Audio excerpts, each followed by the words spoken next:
Folks, welcome back to this week's podcast. And this week I've got Ross and Kevin from the NABD, National Association of Bikers with a Disability. How you doing, gents? Yeah, good. Thanks very much, Bruce. How are you? Awesome. Yeah. I'm great. All good. You good, Ross? Yeah, very well. Thank you. Very well. Yeah. Awesome. Brilliant. Right. I think probably the best way to go with this is, as I do just about every week, really. Can I throw the floor open to you guys just to tell us a little bit about the NABD, who you are, how you got into it, and what it's all about? Excellent. Yeah, sure.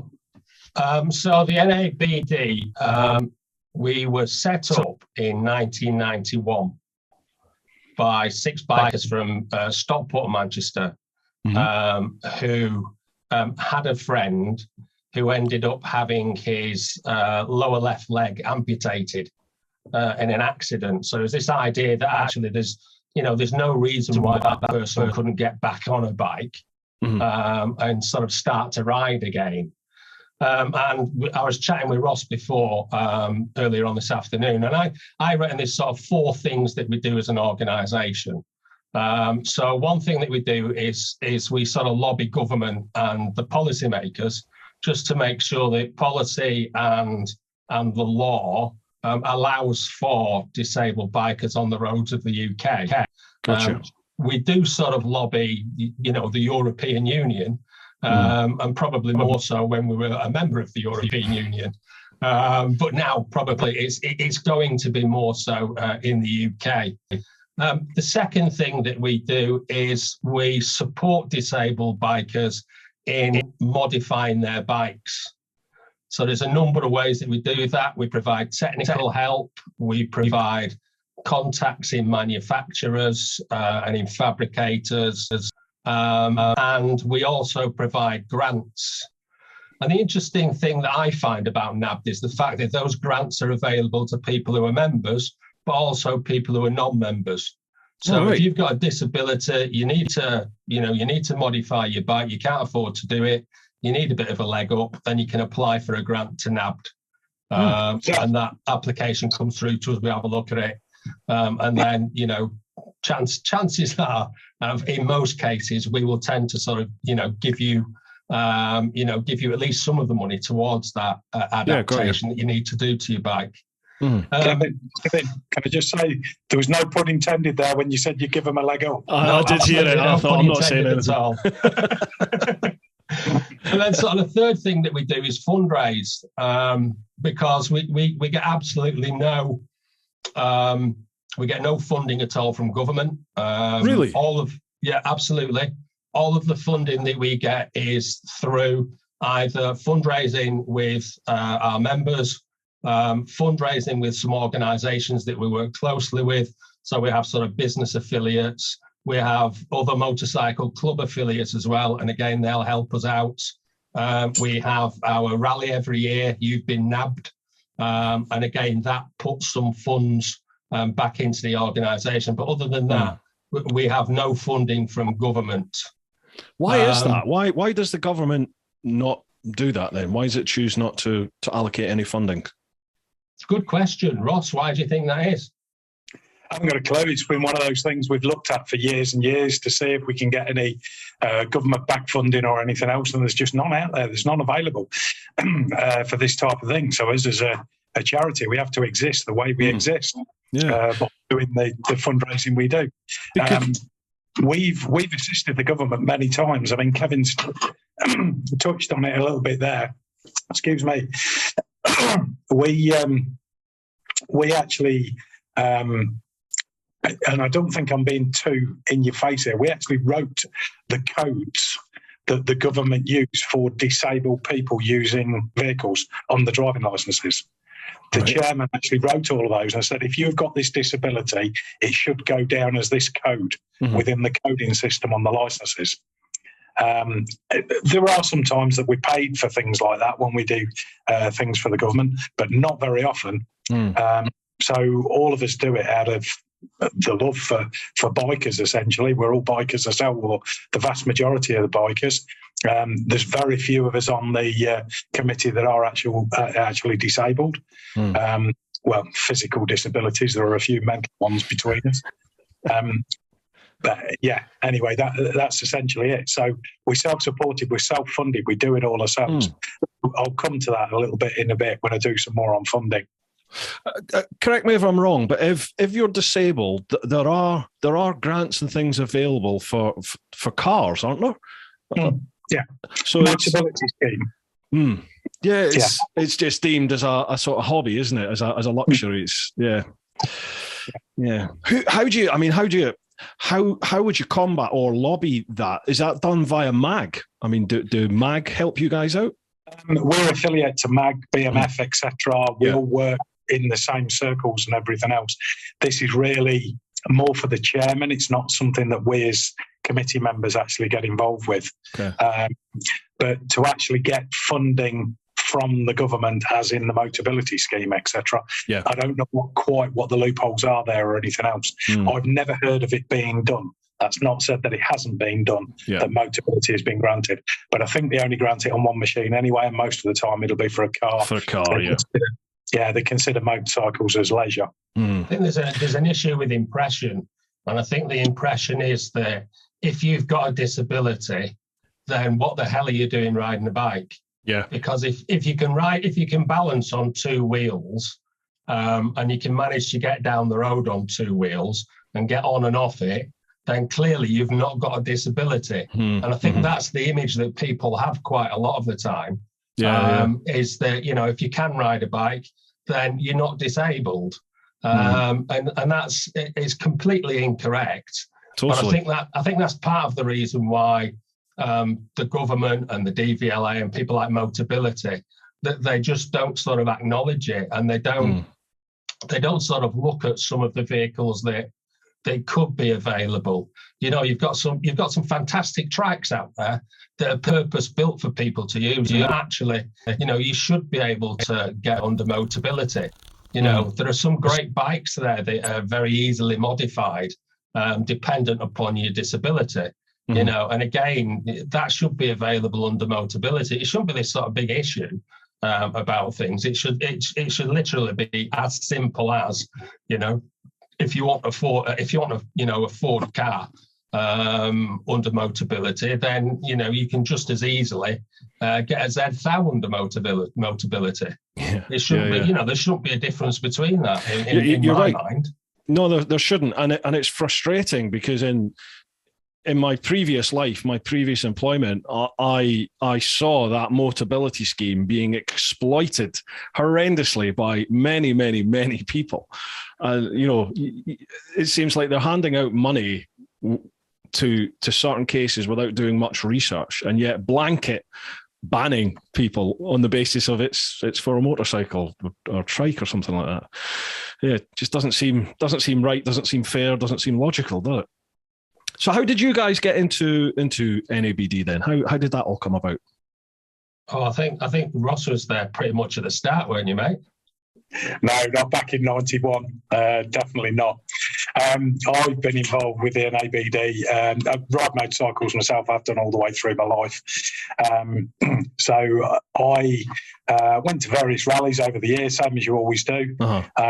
Came across the Nab Rally at the time up near Cheshire, and I was just speaking to people around and about, and I asked the situation on how they get funded, why you're paying into the charity, where does the money go to, how much does it cost, etc., and things like this.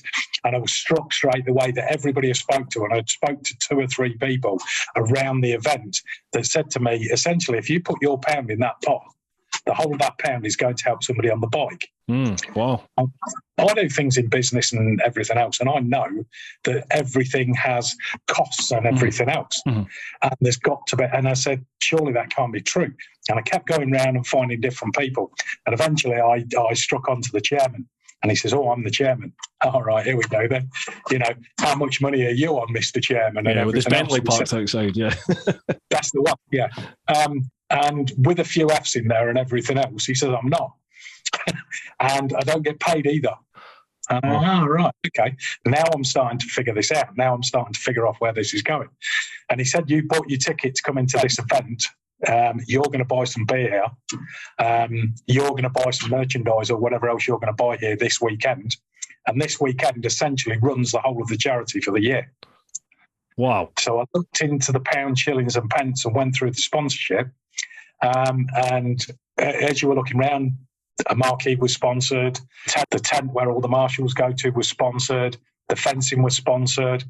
And you're looking at all of that, and these people sponsor. So the event cost them not nothing, but cost them a very, very little amount to put on. Yeah. And then I looked around the field and saw the 2,500, 2,000 people there. Did the quick calculation in my head and thought, they've earned quite some money off this. Mm-hmm. And that pays for the person that's in the office and for the office and the van and things like that. Yeah. Even the beer sponsored. Even the beer sponsor. I'll come to that in a minute. We sell the beer. People can call the beer what they want. You can name your beer whatever you want, and I mean literally whatever you want. There are some really, really, off the wall and crude suggestions in there. And people will call the barrels of beer whatever. But we sponsor where they sell the barrel of beer. A company or an individual will buy the barrel of beer, and then we sell the beer. Wow. So the beer costs us nothing. Fantastic. And then we sell the beer at £3 a pint.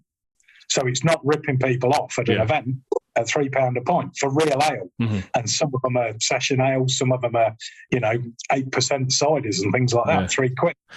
Isn't it? And I think things like this really do reaffirm your faith in people, doesn't it? Because you can get quite jaded with people sometimes with what's going on, and then things like that where people just pull out the bag and out the kindness and generosity. It's wow, it's pretty humbling, isn't it? I actually looked at it, and all the way through my life, I've given to charities, but once I've done it, I then think, where did it go? Yeah, let's have a look at it. Let's have a breakdown. Let's have a look at the figures. And you go through, and even the big ones, and they say 100% of this goes to this organisation. Yeah, it does. But then you've got the chairman sitting there on £200,000. Yeah, in the plush central London offices. Yeah. So hang on 1 minute. You paid that pound in. How much goes to help to your cause, what you're doing? How much goes to help on that cause? How much, when you've taken all of those overheads, how much is actually there? And then you find it's 95 pence. It's 40 pence. It's 30 pence in the pound. Mm-hmm. So you're going out, you're earning your money, you're getting taxed on it. That pound is hard earned. You know what I mean? Because you paid your tax, and then you give it to somebody and you find that 30 pence of it helps them out. I tell you, if you put a pound into a nabbed pot, the whole of that pound, we will see that one weekend a month where we get it coming in. I see all of that money coming in, and then I see us spend it to say, Joe Bloggs, number 9,472 grant. I see the whole of that pound going to help him onto a bike, going to help him get the adaptation being completed, get an engineer to size it up or put it on there. Yeah. I see us granting him £700, £300, £2,000. I see us grant that money back out. So I see it come in and I see it go out. Fantastic. At every meeting we do every month. And I know that the person, Joe Bloggs in the street, has put that pound in the pot, or the 10, or the 50 pence, or a guy came up to me a couple of years ago and gave me a cheque for £500, and I stood there and hand on heart and said to him, all of that £500 is going to help bikers back onto the road. Brilliant. When I saw that at the Nab Rally, I then said, how do I get involved? Became a member, over the years you go, we're talking probably 15 years ago now, then you get dragged in a little bit, then dragged in a little bit more, then dragged in a little bit. Kevin's got all of this to come. So I started off and they said, can you come and give us a hand? I'll marshal at the rally. I started marshalling at the rally. Yeah. I've gone through various stages till I've come to this point. I'm now fundraising, sponsorship, rep liaison, and I also run the rally. I'm the manager on the event field for the whole of the weekend. Blimey. So I start on the Wednesday and finish off on the Monday, where everybody turns up and gets drunk on the Friday and Saturday. I'm there a couple of days either side of that, either setting up or clearing up. Blimey. God, that's dedication, man. God, good on you. I think the thing is, Bruce, you know that the biking community is sort of, as a community, they're very giving. Absolutely. And we are Obviously there's factions within the biking community, but generally bikers tend to they tend to sort of gather together, and for me, I was always in sort of local bike clubs. And I was, I lived in North Manchester, so Stockport, where the organisation started, is literally just around the corner. And I've seen NABD right the way from sort of the early 1990s, where they've had a little stall on sort of Stockport Market, where they've had sort of an open day, and literally, they've had sort of like half a dozen T-shirts, and people go around with pots, and other than that, they haven't got a pot to piss in. That's pretty much all they've got. And literally, it's using that to be able to collect, to collect money. And the only purpose to collect that money is just to give it away again. And NABD is just that. So like, well, give us some money, then what we'll do is we'll give it away to somebody so they can, modify their bike, which makes it easier for them to be able to get on it. And I suppose the other reason I got involved in this is because my wife's disabled. And when I first met her, I met her when I was 26, which is about 2 years ago. Something. When I met her, she was going. Say nothing. No, hey, don't you start. It's my turn now. I'm doing one of those team hands things that they do, to sort of when you want to say something. She was going through a separation, and her ex-husband kept saying, well, you can't ride a bike. There's no way you can ride a bike. There's absolutely no way you'll ever get on a bike or be able to manage a bike or be able to ride a bike. It's just not going to happen. And we bought her a little H100. And she did a CBT and a H100, and she was whizzing around like mad on this little thing. Fantastic little two-stroke machines. They are absolutely brilliant. And that for me is the sort of spirit of NABD. Ross has written a really good phrase here, and he says the main aim of NABD is to ensure that when it comes to motorcycling, a disability shouldn't be a handicap. Brilliant. And that's really what we're about. I won't take credit for that. That was written by somebody else. Oh, was it? What I will take credit for is Kevin's reading from my slides, my presentation that I sent to him it's been briefed. About 6 months ago. It is true. I have to say. It is true. Ross, your mic is distorting quite a bit. Are you wearing a lav mic or something, or is it just the one on your computer? How's that? Is that any better? Yeah, it's a lot better. Yeah. Okay, I'll stick to that one. I've got multiple mics. I think they all sound like that in the Midlands, Bruce. It's just the way they speak down there. Brilliant. I can only imagine what it must be like for someone with a disability to be given access to biking, because I'm fully able-bodied, and when I got into bikes, I remember I was late in my life to come into the bike world, 32 I think it was, and that feeling, even on a 125, even passing the CBT before I did the direct access, it just lit a fire. I just felt free. It was just that freedom all of a sudden. So I can only, in fact, I can't really comprehend what it must be like to go from feeling like physically restricted because of a disability to having access to get on a bike or a trike and just have that freedom again. You're on a level playing field again with people, aren't you? Yeah. Awesome. I think that's what a lot of people say. That I was reading a few comments on the Facebook group, and somebody was saying that. They were saying that actually, one of the great things about NABD is that it allows people to be on a level playing field. Yeah. So if we're at a rally or if we're going on a ride out, it means that everybody's exactly the same. Everybody's on a bike. Everybody's on 2 or 3 wheels. Your disability just doesn't matter. It's neither here nor there, and regardless of whether, your trike's got a wheelchair attached to the back of it, so that when you get off, you can move around. None of that matters. It's the fact that you can still be within that group of bikers, and you can still be calling yourself a biker, and you can still be traveling, in the same way that everybody else is. It's sort of fantastic. It really is. I've I had a chap on this podcast last year, or maybe a year before, who's a member of my clan, my patron, chap called Martin Yoxall, who's now since become a good friend. He's the one-legged pirate. It's a guy I did a wheelie school. He dragged me along to this wheelie school, and I got utterly humiliated by a pirate with one leg flying down the runway, you're talking about a level playing field. When Martin is on that, when he's on that bike, you wouldn't know. You'll have absolutely no idea the bloke's got one leg. He can ride better than most people out there. And, as you said, it's just a level playing field, isn't it? Yeah, and in fairness, his false leg is going to be a lot lighter than his other leg. So he does have an advantage. Don't let him get away with that, mate. I told you, Martin, you got the weight advantage. And he's a bit more athletic than me, too. He can outrun me as well. How bad's that? Is it chain or shaft drive, the bike he rides? Well, he's got a tractor, he's got a GS, but he's also got a normal bike with a chain as well. I think he's got 3 bikes. Yeah, because whichever leg it is, you can balance out the shaft, you see. But it's his right leg that's gone. The shaft's on the left, isn't it? Yeah, so he's lopsided. He can still outride me. Right, gents, how about we'll discuss things as we go, but if we open it up to the questions, they often just, they can take us more in depth into the subject, but they can take us down all manner of different paths. Yep. I was just going to say, Kevin, did you want to mention about the learner scheme? Yeah, that was the fourth thing I was going to mention. Okay. Yeah.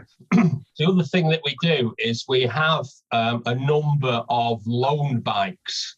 So we have 125s, but they're all adapted. So every single one of our 125s is adapted. And it means that if somebody wants to learn to ride, but they can't get hold of a normal 125 because they can't ride it, then we can loan them a 125 that's already been adapted, which means that we can deliver that to them wherever they are.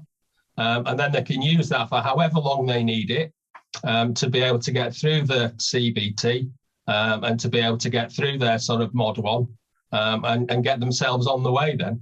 Wow. God, that's awesome. That is awesome. How long's that been running then? How long have you had that sort of service?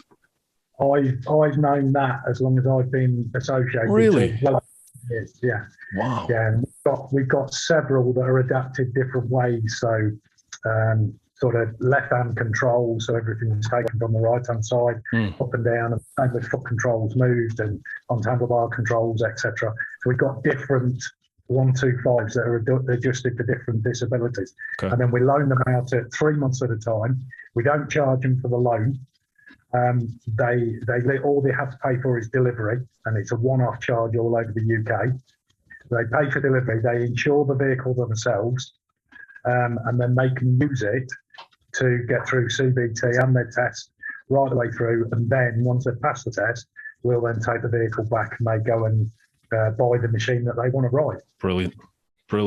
How do you get the word out about you guys? Because I genuinely knew nothing about you until you contacted me. Various different things. We've got around 30 reps all over the UK, of which I'm one as well. So we go out to any events that will have us for free. We won't pay, so we won't go to the big ones where they say, yes, come here and it's £600 to put a stall on, or £300. £6,000. We will not go and do that because that's wasting our resources. Absolutely. So we won't do it. We will piggyback on the other, and there are certain companies all over the UK support us very well and give us free tickets to attend the event. Yeah. So we walk around with the shirts on and the logos, and put flyers out, etc.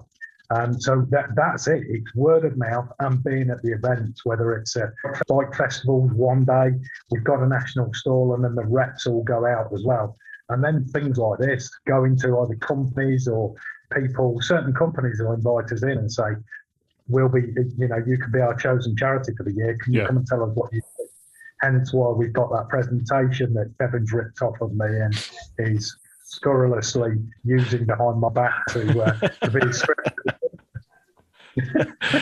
Yeah, you guys, Do you know that there are PR companies now? I mean, they always have been, that used to deal with the print media, and they're now coming on board into like the influencer world. You know, with YouTube and Instagram and everything like that. I've got a few contacts. We'll have a chat when this is done, but you know, maybe you can point you in the direction of a few of them, because I'm sure, you know, I'm sure there are some either manufacturers or other companies out there in the bike sector who would welcome NABD, you know, to any of their events or onto their stalls when they're at various different events, just so you have a physical presence at it, get the word out there a bit more. That'd be fantastic. Yeah, no problems. No, we'll have a wee chat about it once we finish this.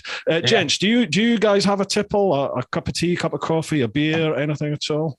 I suddenly realised we haven't started yet. I've got a cup of tea.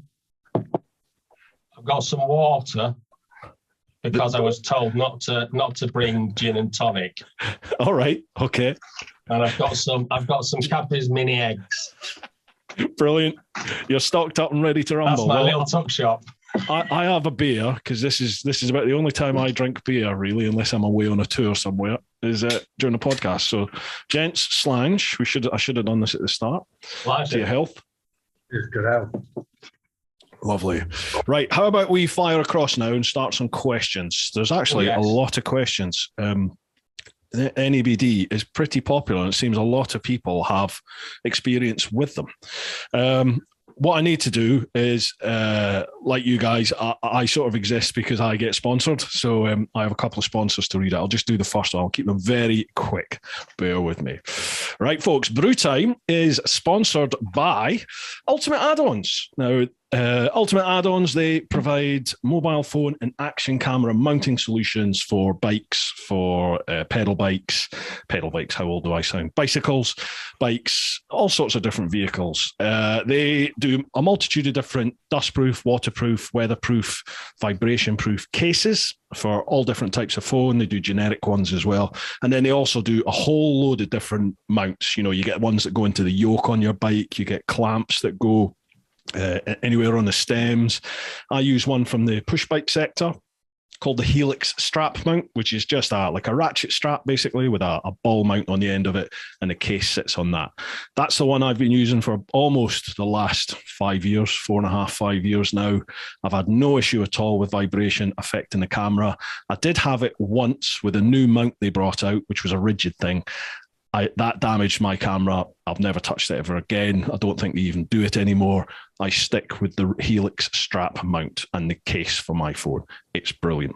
If you head to ultimateaddons.com, there'll be links down below, whether you're watching the vid or listening to the audio podcast. Check out the links down below. Ultimateaddons.com. Use the code TeapotOne10, the number 10. So TeapotOne with the number 10. You'll get 10% off their entire range. Right. Cheers to that, gents. We shall head across to Patreon first, to the clan as always. So that's patreon.com/TeapotOne. First one, Simon Orm. Morning, gents. Sounds like they do an awesome job. Give them my heartfelt thanks for the incredible work that they do. It's very much appreciated. My question is this. Has there ever been a modification that has challenged you, resulting in you having to think outside the box? Cheers and thanks again. I'm sure that must happen every time, does it? A lot of the modifications we're not directly involved with, as in doing the engineering. Mm-hmm. We have an amazing network of suppliers around the UK that love being challenged, so love taking on the challenge. So we ring them up and say, we've got this challenge, how are we going to fix this one? And they will go away and do it. And to be fair, a lot of the standard modifications, the twin levers, the thumb throttles, the Clicktronics, all of those come from inspired thinking, the way we actually designed these. And we were involved in the designs and speaking to the people, testing them, etc. But as yet, we've not had one that's actually beaten us that said, you know, we cannot do this. We will endeavour to try. Can you think of one that really pushed the mental machinery somewhat? I suppose in the early days, it would have been going back, and this was pre my time, but I suppose in the early days, it may well have been the Clicktronic and getting the Clicktronic developed. What's that? So it's an actuator that bolts to the frame that connects to the gear lever. Yeah. And it's a solenoid activated. So you've got a push button control on the on your handlebars, and it's kind of red for up and green for down, etc. And the Clictronic just works and changes the gear. So if you haven't got a gear lever, you can use the clutch and press the button, and it'll change the gear lever for them. So it's like what you have as standard on GSs. But if you've got sort of like a 1973 Honda, then you just don't have that facility. It's like a rudimentary DCT for the Hondas. That's right. Absolutely. And the thing is that you know, if you've got an older bike or you've got an odd bike, you know, or you've got a bike that most of us have got, you know, that we've scrimped and saved to pay $3,000 for, then, you know, it probably doesn't have those things built in. And I think the good thing about the Clictronic is that it can be fitted to pretty much any bike. And it gives you the same thing. It gives you that push button control up and down. So if you've got a problem with your left leg, which means that you can't activate your own gears, then it's great because we can fit that in and you don't need to. You can just push a button up, push a button down, you're away. I know some able-bodied bikers that would love that. Yeah, awesome. Nice one, Simon. Thank you very much for the question. Oh, God, I've just seen who the next one is. He's a regular, this one. Mark Fulcher. Right, stay awake for this question, gents, because these can get quite obscure. Help me, ducks. These lads deserve a medal. So a few things to ponder over. When making a hot drink for one's partner, is it even classed as being affectionate if you don't say, hope you don't choke on it as you hand it over to them? Wow, you can see where his relationship is with his missus at the moment. Is there a way of blocking adverts and sales pitches of Instagram and Facebook in which my good lady can't see the latest and greatest food shrink wrapping tool or an onion-shaped purifier that keeps your fridge fresher for months on end? Honestly, Amazon is having a Jeff and Field day lately. Here's his question. Hotel showers. Do you use the freebie soap out the dispensers? I had a random thought the other day when using the free facilities that anyone could have filled these up and put in whatever they pleased. So when washing one's face, you could be rubbing soap mixed with someone else's, he's put man mix, but you get the idea. So hotel soap, do you use it? Definitely not, no. Never use hotel soap. Only use those little ones that you get, you know, the little sort of, you know, the little crappy ones that you get that you don't. You know, when you sort of, I mean, you must have it with your beard. I have it with my hair. When you try to sort of shampoo it. All right, Kev. and you don't have enough to be able to shampoo your head, you know, however long your hair is. I use those, but absolutely, I don't do the squirty thing if they've got big squirties in them. No, absolutely not. I consider myself a man of the world. And it never even popped into my mind that they might do something like that until I read that question. And I thought, shit, I use those soaps sometimes. Oh, no. It's like kettles, isn't it? It's like kettles in hotel rooms. Yeah, I don't Always use them. wash the kettle before you make a cup of tea and never use the water that's in it. Yeah, always wash it, boil it through, and then use it. Absolutely. Because you know somebody's, that, or just steal all the tea and coffee out of the room and just chuck it in the suitcase. Are you related to my wife? That's what my wife does. She's terrible. Anything that she can get away with, she'll take. Is that your wife coming out with the little slippers in the plastic bag and the dressing? Yep. That's her. That is her. God bless your wife. Yeah, loves a freebie, even if it's not free. She loves a freebie. Cheers for that, Mark. Next one, Biker España. Great to see the podcast back, Bruce. Keep up the good work. Cheers, Chris. Thank you. Question 1. Is there a specific type or model of bike that is easier to modify? Not really, no. I mean, again, it depends on the modification that you're doing. So some of the modifications we're doing now are things like linked brakes. So linked brakes are a lot easier on older bikes than they are on newer bikes, because newer bikes have got ABS and they've got all sorts of sensors in the braking system. So that makes it much more difficult for us to be able to do things like link brakes on a single lever. So I would guess if I had to, I mean, the answer is no, because we always try and sort it out anyway. but older bikes are easier to work on, and therefore modifying them is normally easier. Although, you know, we modify brand new bikes. Yeah. I think... It also, sorry, go on. It also depends on the disability as well. Some of the adaptations we use are maybe just those curly bits of plastic for a cruise control for somebody to operate the throttle. Yeah. Take the way through the range to somebody who needs a trike that will accept a wheelchair in the back. You get what I'm saying? So it's a range of adaptations that we actually deal with from throttle. But then again, as I say, you can go right the way through. You know, by the time you modify the back of a machine to actually put a wheelchair in, lock it in place and get the controls to work, or even a sidecar chair on the side to get the controls to move across so as they can control it that way. It all depends on what the disability is and what you're dealing with. Yeah. And sometimes it's modifying the individual as much as it is modifying the bike. Right. And I know that sounds a bit weird, but sometimes our membership are fantastic. And I would recommend everybody goes over to Facebook and joins our Facebook group, because it's both inspiring and bloody hilarious all in one fell swoop. You know, there was a guy in it the other week. In fact, let me read it out here. It says, I joined your Facebook group a few months back. I've got MS and I've got difficulty lifting my left leg up to put my foot back onto the foot peg, wondering if anyone else has had this problem.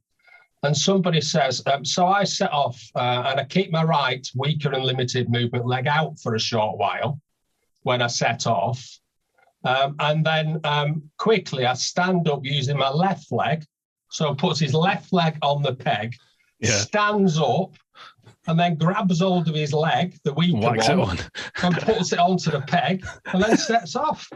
And that's a suggestion from one of our members. So sometimes it is about sort of adapting your style of riding. Where there's a will, there's a way. Adapting the bike. Yeah, absolutely. Yeah. I mean, again, with a big community like that, there will be somebody out there who's got the T-shirt. They've faced the problem, figured out a solution that's worked with them, and job done. Yeah, brilliant. I've seen chopped down aluminium ladders mounted to the side of the trike to get them on there. Really? They'll get a set of aluminium steps and chop them, so you've got like 3 steps or 2 steps to get up onto the trike. Brilliant. Yeah, we one way or another, people do find ways around it. Yeah, although in fairness, they did live in a bungalow, so they didn't really need those extra 2 rungs. Oh God. That's a poor one. That's a poor one. This is probably a very stupid question, and this is one from me. So I take it there are no actual manufacturers out there who embrace what you are doing with bikes. There's nobody out there that actually caters with a manufactured bike for people with a disability. I take it they all have to be adapted, do they? Not always, no. I mean, sometimes people will be able to, for example, they'll be able to ride a trike, in which case there are manufacturers who manufacture trikes. And similarly, there are manufacturers who manufacture kits that will adapt a bike into a trike. And, you know, again, you mentioned sort of the DCT stuff that Honda are bringing out. And again, for many riders, that's sort of quite useful because it takes away the hassle of gears because it's all sort of sorted. So those sorts of things are quite useful and are standard and off the shelf. But yeah, the vast majority of the stuff we're having to adapt. Mm-hmm. It's interesting what you said there with the DCTs. I have a friend of mine who sadly was diagnosed with Parkinson's a few years ago, and it's progressed quite significantly, and he's been forced to sell. He's been forced to sell a couple of bikes over the last few years where, you know, he couldn't cope with the one that he had, so he got a different one. And, you know, a couple of months down the line, it's like, I can't cope with this either. And he did try, I think he tried the Africa Twin with DCT. And it was great because it had DCT, but the bike was just so physically big, he couldn't move the thing around. So that didn't last long. Did he try the 1100 Rebel? Do you know what? I'm not even sure if he's still riding. I think he might have just decided, right, I'll just stick to a car now. I mean, he treated himself to a lovely motor, so he may well just be in the motor now. I'll need to touch base with him and see. Right, question 2 from Biker España. Jam or cream first on a scone? God, this is contentious. This is Civil War stuff. This is contentious. It's got to be cream first and jam on the top. No, you lose too much jam doing it that way. It's got to be jam, and then you can put a real proper thick lump of cream on the top. I've never had it. To hold it. I've never had it. I've never had like cream and jam on a scone. I've never done that. Hang on, listening to your accent though, the scone to you will be made of potatoes. Yeah, exactly. Yeah, tatty scone. That's right. I love to give it a bash. Never tried one of them. What do they call it? A Devon cream? Is that what it's called? Yeah, Devon cream tea. Devon or a Cornwall cream tea, because that's a difference, isn't it? Devon and Cornwall. Oh, God. Is that about which one goes on top? Gotcha. Right. Okay. Gotcha. See, you look every day as a school day. In marriages as well. They have the same argument there. There's no argument in my house. It just doesn't happen. Right, we'll move discreetly on. Louise Worsfold. Cheers, Chris. Thanks very much for your questions there, pal. Louise Worsfold. Amazing people, and they're doing an amazing job. Thank you for all you do. I'd always wanted to get my bike license, but the final push for me was knowing I was going to deploy to Afghanistan. As morbid as it sounds, I didn't want to come back missing a limb, having never had the experience of riding a proper motorbike. I fully understand that you help everybody, but how much support and collaborative work do you get from military charities? And could this be better? You want me to take that one up? Oh, go on, you do that one. Yeah, we actually we get very, very good support off the Armed Forces bikers. Brilliant. And they regularly give us some funds that are direct donations, and they ask us to keep it back for military personnel. And we don't split it between each section of the military. Essentially, they give us it into the military fund. When we grant at the weekends we grant, we know if it's an armed forces because the grant number begins AF for armed forces, then it's the next sequential number, then the person. So we don't know the person we're actually granting for. Never ever do we know their name or anything else. Okay. It's just the next sequential number and then their initials, and then we look at different things, different criteria. But for the armed forces, we're supported by those. So they normally give us a couple of £1,000, and then we work through it, whether it's £300 or £700. And then when we get to the end, we then write back to them and say, we're out of funds. We've used all the armed forces. This is what we've used them on. These are the people that we use them for. This is where we spent it. Everybody sits in the same order, though. So they're not given priority, but also they're not disadvantaged when we run out of armed forces funds. Yeah. So although the armed forces pot is in there, we don't use it for anybody other than armed forces people. But when it's run out, we will still keep granting armed forces people. It keeps going sequentially. Yeah, I mean, it's a sad sort of fact, really, isn't it? From especially what's been going on over the last 20 years, that I imagine that's been quite a sought after grant. You know, a lot of the military people coming back, sadly. It is. That was probably one of my most emotional grants. I actually got asked to go around and see a person, and he was a big chap, bigger than me, way over 6 foot, and probably about 6 foot wide as well. He'd come back from a military campaign, and he used to ride as a kid, and he'd ridden up until he went out on to a conflict, and then he unfortunately sustained by an IED and got into a bad situation. And I went round, he lived local to where I used to live, a big hulk of a chap, and he came in and he said, I don't know what you can do, but I've heard that Nab could help me. I went through it, explained, I saw his bikes, he got a trial bike out there, he got a road bike out there, and he says, you know, I need this and this, and you know, what is available. So I explained what was available, and I said, all you need to do, I says, is just write to us, tell us what you want. I told you what's bits and pieces, and I've got like handlebar set and everything else, and a bit on the Clicktronic. I showed him them all, and I said, how much will it be? And I said, nothing. I said, we'll give you a grant. I said, you can do it. you're able-bodied enough, you can fit it yourself if you want, the kit. And I says, that will save us some money. I said, but we'll essentially, if your grant's successful, we'll give it. So on that one, I wasn't able to join in with voting because I knew the person. So I wasn't able to join in the vote and the granting process because I know all the details about him. Yeah.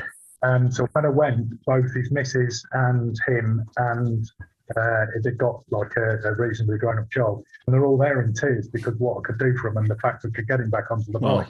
And he was a big chap and gave me a hug and just went, Ross, he said, I can't believe what you've done for me and what you can do. And I said, that's just it. That's the association. That's what we do.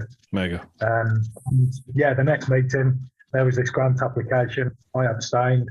I'll sit out on this one. You do your voting. Armed Forces, there it was, granted. Sent down to him.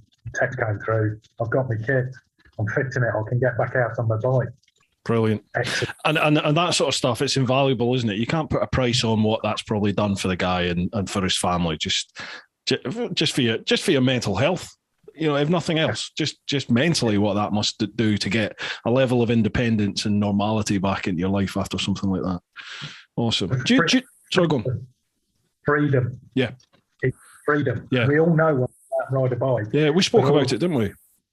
They've had that freedom taken away from them. Yeah. You know, they've got to go in a box. And they're being pigeonholed and everything. No, you don't. We will help you. We will support you. We will get through it. So awesome. Do you do anything with the True Heroes folks? They're ex-military who race, but all of them have some form of disability. We've got a few loose connections that we're kind of working on in British Superbikes and things like that because there's sections that ride in there. So there have been some conversations backwards and forwards, as with anything of this nature. And it's the same with any organisation that you're going into. They don't normally click straight away.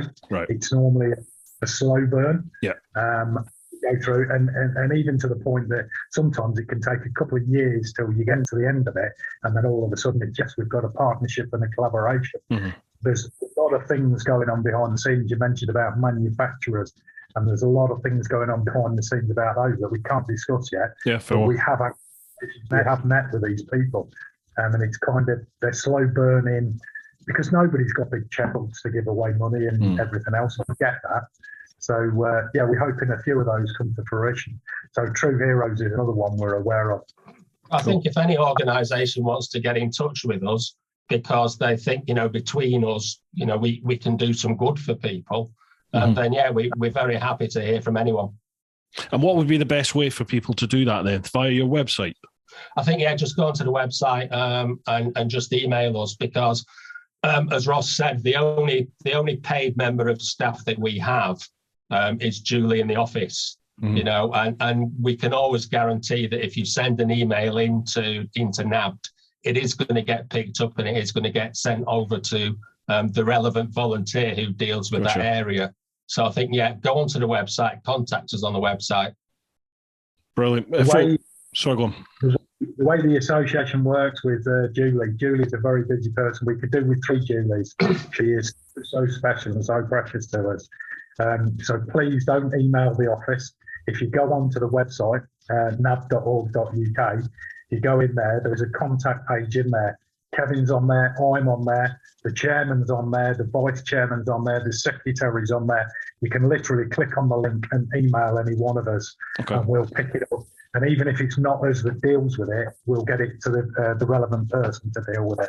Great. Right, folks, if anybody out there, if you can offer help or if you've got some ideas or maybe you need help yourself or know somebody that needs help, check out the show notes. So if you listen to the podcast, look at the show notes down there. And if you're watching the vid, make sure you check out the description. If you're watching on the telly, you'll need to do it on a tablet, a laptop, computer, phone, something like that. Look at the description and I'll put the link direct to that contact page there. So make sure you do that. Louise has a second question. If you could change one traffic law, what would it be? God, that's a good question. It is, isn't it? It's a brilliant question. One traffic law. One traffic law. What law do I think is nuts? You bus know more lanes. about laws than we do, Bruce. Bloody Which bus law would you lanes. change? Bus lanes. Get rid of them. Just get rid of them. Free it up. Yeah, that is a good idea. I mean, problem we have sort of in Manchester is the fact that bikes aren't allowed in the bus lanes. Mm. You know, so if you're riding a bike into the centre of Manchester, there are areas where you can have 32 buses all queued up waiting to go into Manchester. Yeah. And if you're on a bike, you have to sort of follow the rest of the traffic. Yeah. Yeah, bus lanes, definitely. I like that one. We got a problem in London where Sadiq Khan, in his infinite wisdom, he's put loads of bus lanes everywhere, but he makes the bus lanes so narrow because they now have 1 or 2 lanes exclusively for push bikes, which have raised pavements either side, so you cannot get in there at all. But he hasn't widened the actual thoroughfare for vehicles. And he puts a bus lane in there, which is too narrow for the bus to use. So the bus has to straddle lanes 1 and 2.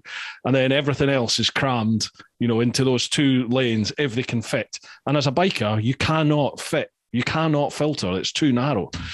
And half the time, the buses don't go in the bus lane. They sit in one of the vehicle lanes. It's just like, what's the point of this? Just free it up and let everybody use it. And in London, there's 32 boroughs in London, and I think in 30 boroughs, you can use the bus lanes if you're on a bike. But there's at least two boroughs where you can't. But sometimes you don't even know. You go from one borough to the next in a bus lane, and you don't know you've done it. And next thing you know, you get a blooming ticket. That's just taking the mick, isn't it? It's the bane of my life. I hated that in London. Hated it. Anyway, I got that off my chest. What about you, Ross? Any traffic laws that you'd get rid of? Do you have roads in the Midlands, Ross? Do you have roads in the Midlands, or is it just sort of tracks for horses and carts and stuff? Yeah, cobbles. There's a lot of cobbles still, which are an absolute pain for motorcyclists. We need stabilisers, etc., for dealing with that. So I think one of it's not really a rule or regulation, but it's the confusion over people actually riding trikes, etc., and about the licensing rules that are actually covered to that. And the question that we get asked most often is, do disabled people have to take special tests to ride full bike licenses? And it's the same all over the UK. To get people to actually do this, CBT on a trike is an absolute nightmare. And I wish there'd be more people out there. Essentially, as long as they've got the adaptation, they can go out and take the CBT, they can do the training, they can go and take a normal test, they can go out there and ride. They're riding to the same proficient level. And that's quite annoying that people, and even if you speak to bike training schools, etc., they're kind of reluctant to get involved in that. Yet everybody is under the same licensing rules and regulations. So they can take the same licensing, the same test, the same CBT. But that's one of the challenges that we actually get there. So, yeah, for anybody with a disability to get in there. There was a guy that got poor peripheral vision and wasn't allowed a licence in the UK. And essentially we got around it by fitting more mirrors to his bike. Right. And at the end, we did the assessment on him, and he got better peripheral vision than an able-bodied, perfectly seeing person because of the way his mirrors were set. Yeah. And eventually they granted him his licence. He got his bike licence and his car licence and got everything back. But it was just an addition of a couple of mirrors to give him the visibility. And that's the thing. That's the kind of challenges to come up against. He spent, I can't remember what it was, but it was a couple of years trying to get his licence, and they just wouldn't give it him because of his vision standard. So we then went through the process with him and actually, got him onto right just by fitting a couple of mirrors. All right. And what you're saying there, like, so the normal CBT, that you're saying that's actually harder to do if you're on a trike. Is it physically harder? It's trying to find the people that run a CBT that will trike. Gotcha. Oh, okay. Right. Yeah. So, I mean, cool. I suppose you'd need to get an inner with like one of the big national chains initially, wouldn't you, really, to sort of get that ball rolling? To be fair, it's conversations, it's communications. Yeah. If someone rocks up on a trike that is legal to do and I don't know all the testing rules, so please don't quote me on any of these. But if you get a trike that's within the bounds to actually do the CDT, it's getting the rider training school to actually do it. And it's quite simple, and it's one of the frustrations that comes up quite often. Right. Essentially, if you've got the machine and you should be able to do your CDT and your test. It's the same testing regime and everything else. So. I'd imagine that would be, on just putting a business hat on for that training school, that would be a very positive marketing avenue to have in your arsenal, wouldn't it? I may have a contact for you. Well, again, we'll have a wee chat once we've done the podcast off air. Might have a contact that might be able to put you in touch with for that. We'll see. Okay, right. That was Louise. Louise, thank you very much for your questions. Next, Martin Yoxall. That's my mate, the one-legged pirate. Here he is. First off, well done for getting on the podcast. I'm a recipient of the NABD grant way back, which bought me a thumb rear brake, so thanks again for that. My question to both, would you consider being a patron of NABD? Was this to me? All right. And would NABD consider having TeapotOne as a patron? Well, thank you very much, Martin. But you've got Billy Connolly. He's your patron, isn't he? We've got several people that are patrons of the actual charity. Yeah, Billy Connolly is up there as well, and there are several. Stevie Simpson, who supports us massively. Stevie, one bloke and his mandolin. He's unfortunately not going to be with us this year for our national rally. But yeah, there are many people that are patrons of the charity. But yeah, possibility. Will we consider it? I don't know. You've always got space for another patron. I feel like I've been forced upon you there. Apologies. I didn't know that was in there. So I tend not to pre-read questions either, so they're as much of a surprise to me. But, thanks for that, Martin. Cheers, mate. Thanks.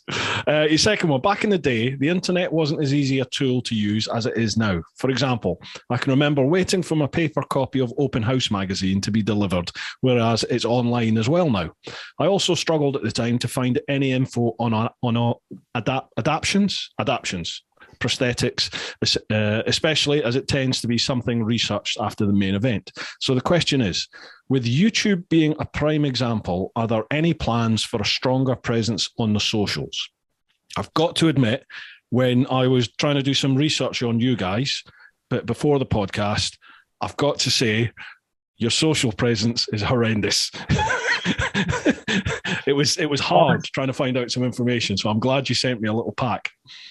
I'm going to spin this round the opposite way. If there's somebody listening to your podcast now who is good on all the social stuff, then please come and approach us. If somebody's got some time, I don't know, an hour a week or something like that can donate it, we would always be welcome of that. Brilliant. I'm sure I said to Simon, who runs our webmaster and everything else, who's been battling with keeping the website up and running, getting all the membership portal behind the scenes and everything.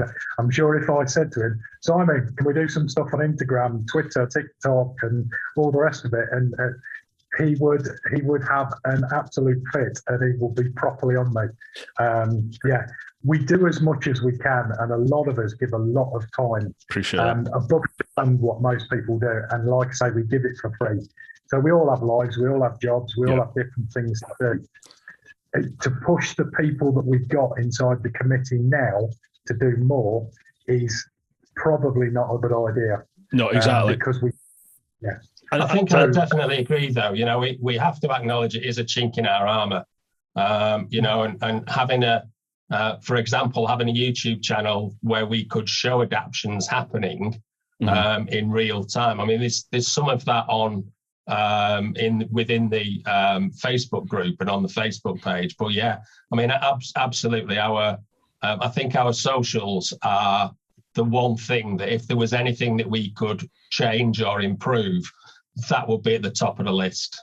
Right, I'll put myself up here. I will, if you want to, I will do a video with you guys, or a couple of videos with you guys. I can't come to that rally that you invited me to. I'm away on that, so I'm really sorry I can't make that. But perhaps we could do something where we go through the process of somebody having their bike adapted, and I could go for a ride with them, and we could chat with you in the video, just like a 10-15 minute long video. Maybe we could do a couple of vids on it.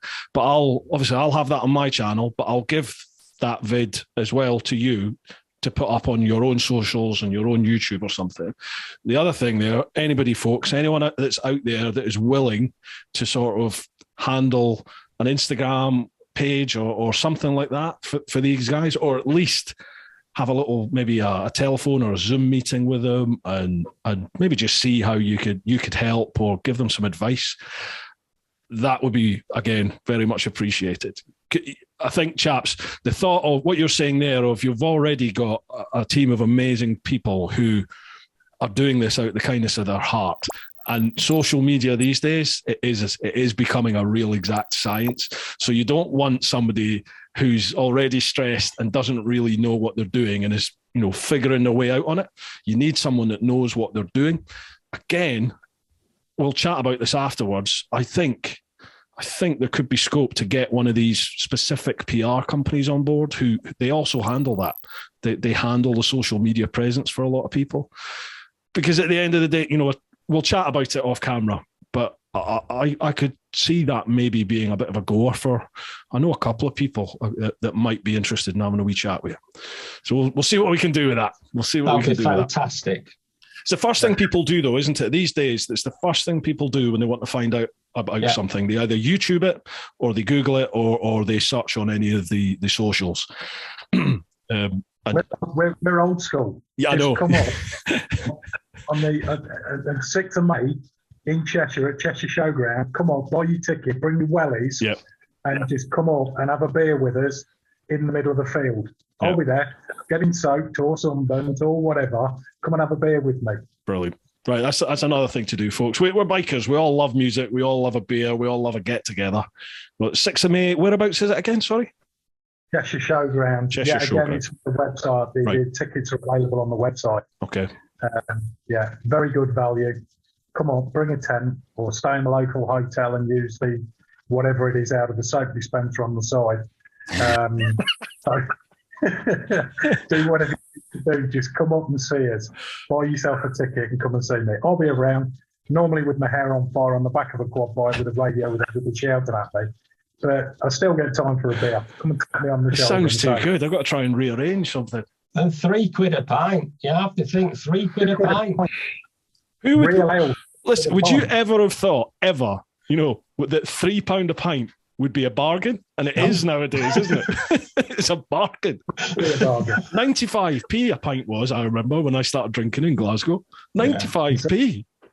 There was outroar when it went to £1.20. But that's the thing. I mean, that is our main event. That is the big one. It's the big one that we run it. We run or attend many other smaller events all over the year, but that is our big one. This is the one that keeps us going. This is the one that we've got to sell tickets for. Right. There's normally 35 bands on over the Friday night and Saturday night and 2 stages. So they're constantly running. There's a bike show on there. There's stalls all the way around there. There's a comedy show in the afternoon. We've had some great stars at the comedy show in the afternoon. Mm-hmm. Some have been unbelievable. So there's something going on all weekend. And if you really fancy it, you can pop to church because we've got a church on site as well. Brilliant.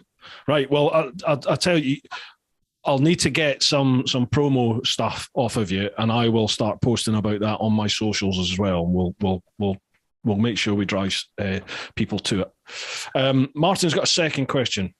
Oh, no, sorry. It's a third question. We've already done number 2. Bruce, do you think we should plan some grueling, enduring fundraiser event? Go, all right then, Martin. Yes, let's do it. I think he's already chucking himself out a plane or doing a bungee jump or something. He's already a skydive, I think he's doing. I think he's a nutter, absolute nutter. Yes, all right, Martin. Get your thinking cap on, mate, and we'll do something. We'll do something for it. Martin, what we're going to do, it's got to be off the wall. We need question 4 about what we're going to do and how we're going to do this. whatever we're going to do, tie us all in. If it fits with me, I'll do something mad and I'll come and join you as well. Brilliant. Really don't have that at all. You're going to regret that, Ross. I don't do regret. I regret not doing things. Can you wheelie a bike? I'm going to struggle with mine because I need to strengthen up the front suspension if I do it. If not, I'll bottom. Martin is like a young puppy now. Now that he can wheelie a bike, he wheelies it everywhere. Right. Okay, Martin, get your thinking cap on, mate. We'll figure something out and let's do it. Right, next one. Cheers for that, Martin. Next one, ATCJ5. This question is way off topic. Excellent. I just learned that you Brits do not eat peanut butter and jelly sandwiches. Tell me this is not true.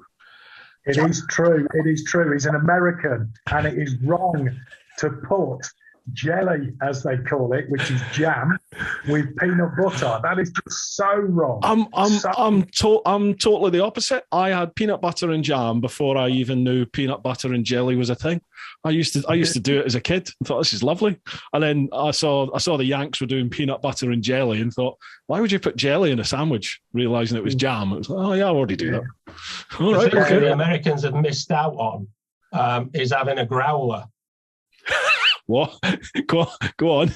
That means someone else in Glasgow, that does. It may well be. But you get sort of like how you get chip balms when you go to Matlock? Chip balms? Yeah. I see, my missus is northern. She speaks funny as well. You get some bread and you put some chips in between the bread, the pieces of bread, yeah. Well, what you can get around sort of northern Manchester, Wigan area is you can get what's known as a growler, where effectively you get a bread roll and you put a pie in the middle of it. Oh, wow. So it's none of this peanut butter and jelly rubbish that our lovely American cousins like, but you get a pie in the middle of bread. And it's a proper substantial meal. Gee whiz. Wow, that's awesome. A pie wrapped with chips and bread. Yeah. Awesome. Absolutely. It's a meal in one. It's a meal in one, yeah. And you can take it around with you. It'll fit in your top box. You can literally take it anywhere. Sounds like it would fill up the top box. Can I just throw this one back at our friend there? It's a massive assumption that he's from across the pond. I think 80's from Canada, I think, from what I remember. Apologies if you are American, but I think you were from Canada. Well, that's all right. They're nice, the Canadians. No, it's across the pond, but I was across there a couple of years ago in the southern state. What's this about grits? What are grits? Grits in America. It's like burnt porridge oats that are like, and they have it with breakfast. So they'll have eggs and sausage and bacon or whatever, and then they have grits. And that is just totally wrong. It's totally wrong. It tastes like grit. It comes called grit and it tastes like grit and it's just flipping horrible. I can't, and they'll put something like treacle on it. That's just, and then they question us. Yeah, they question us. Yeah. Do you know what gets me about Americans in particular is that they poke fun about how we say aluminium or niche, or how we pronounce things, and they go, no, that's not how you say it. It's aluminum and niche and all this. And I'm like, it's our bloody language. We invented it. Well, technically, Bruce, it's our language. Well, yeah. True, yeah. Very true. What are you speaking? Well, it's English. Precisely. There was something in my mind there when you were talking about the bacon. What do Americans do to bacon? They bloody incinerate the stuff. That's not proper bacon, is it? It's wrong. Gosh, not right. right. And do you know what? I bet Americans don't batter and deep fry Mars bars either. Well, I know they've never lived. No class. Do you know, I never even knew that existed till I went to uni in Glasgow, and people were talking about deep fried Mars bars, and you go into a chipper and there's like a sweet stall behind the chipper. There's like a chocolate rack, and you could pick whatever, you could have like a Bounty, a Twix, Topic, Mars bar, Snicker, whatever you wanted, and they just dip it in batter and deep fry it for you. This is insane. But I tell you, once you've had one, oh, wow. It's lovely. Beautiful. Well worth doing. Try it. Try it. Right. Cheers for that, 80. Sorry about the tirade of abuse your way there, mate. Apologies. Next one, Lee Vigor. Lee was on the podcast week before. Hi, Bruce. Hello, all. Firstly, what an amazing job you do in keeping people motorcycling. It really does revitalise the soul. It does, mate, doesn't it?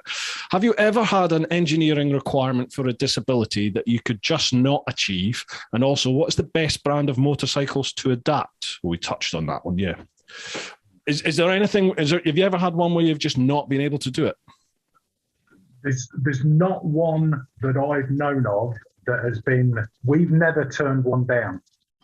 So essentially, there may be ones that have happened behind the scenes where they've been to an engineer and an engineer is saying, no, sorry, we can't do this for your disability. Mm-hmm.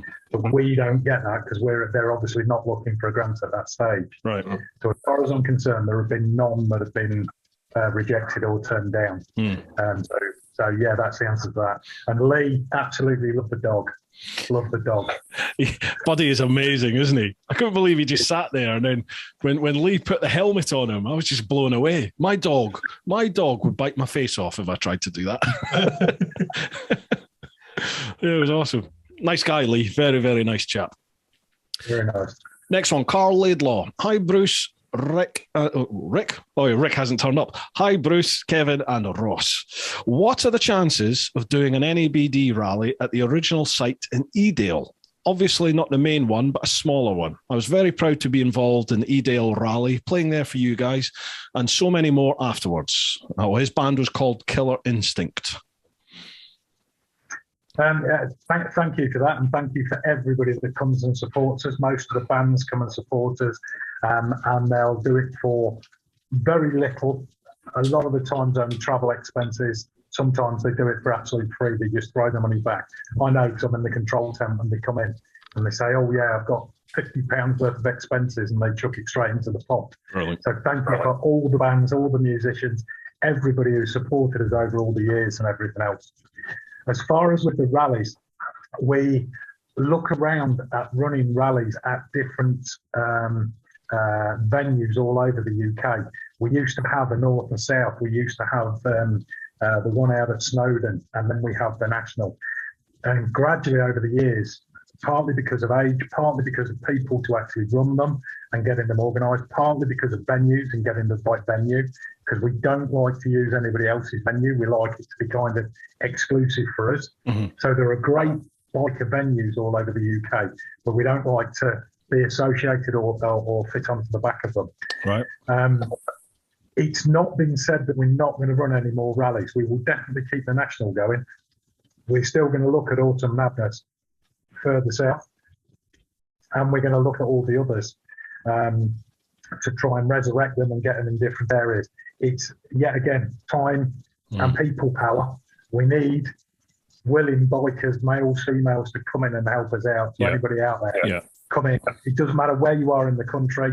Our committee meetings are done over Zoom, same venue as this, so we don't have to travel.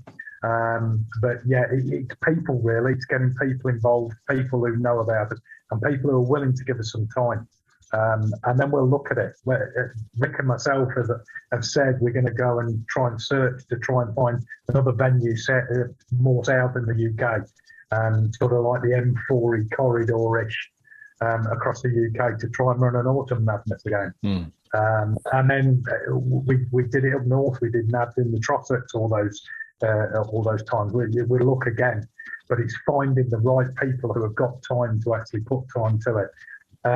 The Nab National Rally, we actually made the decision, I think it was August last year, to say that we were going to run this year. That's kind of the commitment we have to give it. The lead time, yeah. And then there's a team of people behind it. I know because my partner is there. She's the rally sec and she's organising the marshals. There's 130. In fact, we need some marshals. If you want a marshal at the event in May, drop us a mail, secretary@thenab.org.uk. Send that to Tina and say, I'll come and marshal for you, because we're still short. We've got about, I think it's about 110 marshals that we have to organise. That doesn't happen overnight. 110? Yeah. There's 110, but we're still short. Wow, you're short 110. No, Wow. we've got 110. We're short about 30. Okay.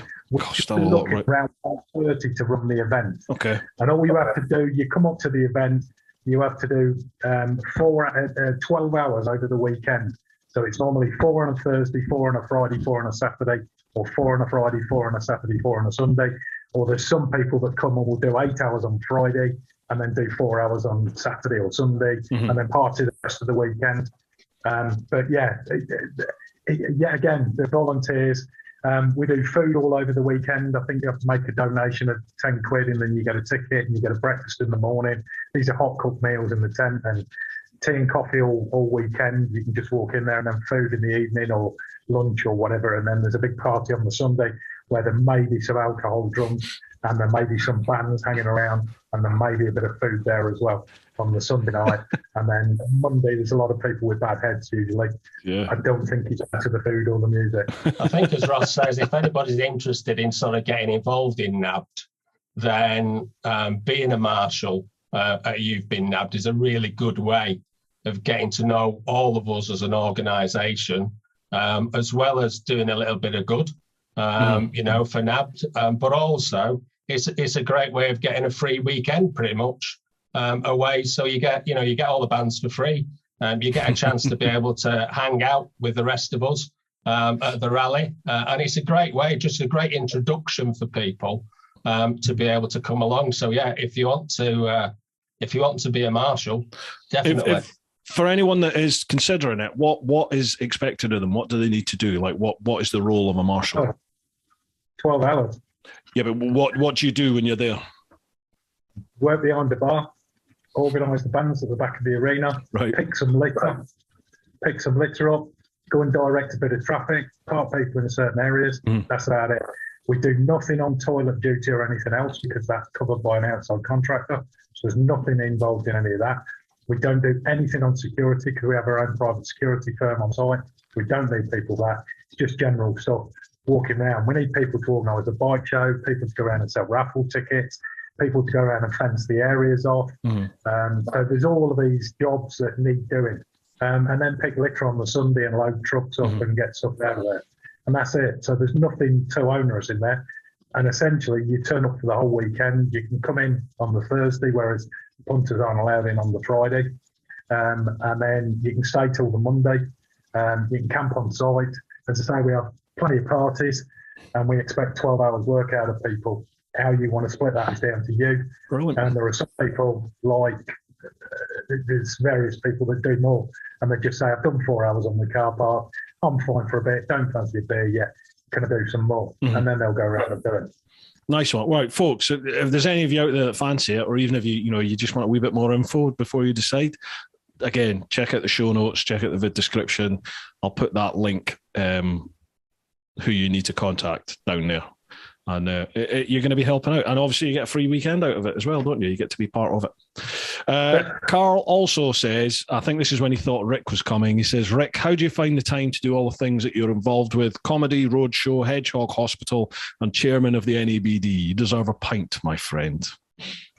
I'll tell you, he doesn't. He is stretched that thin. Is he? Rick. He really is, yeah. He really is stretched that thin.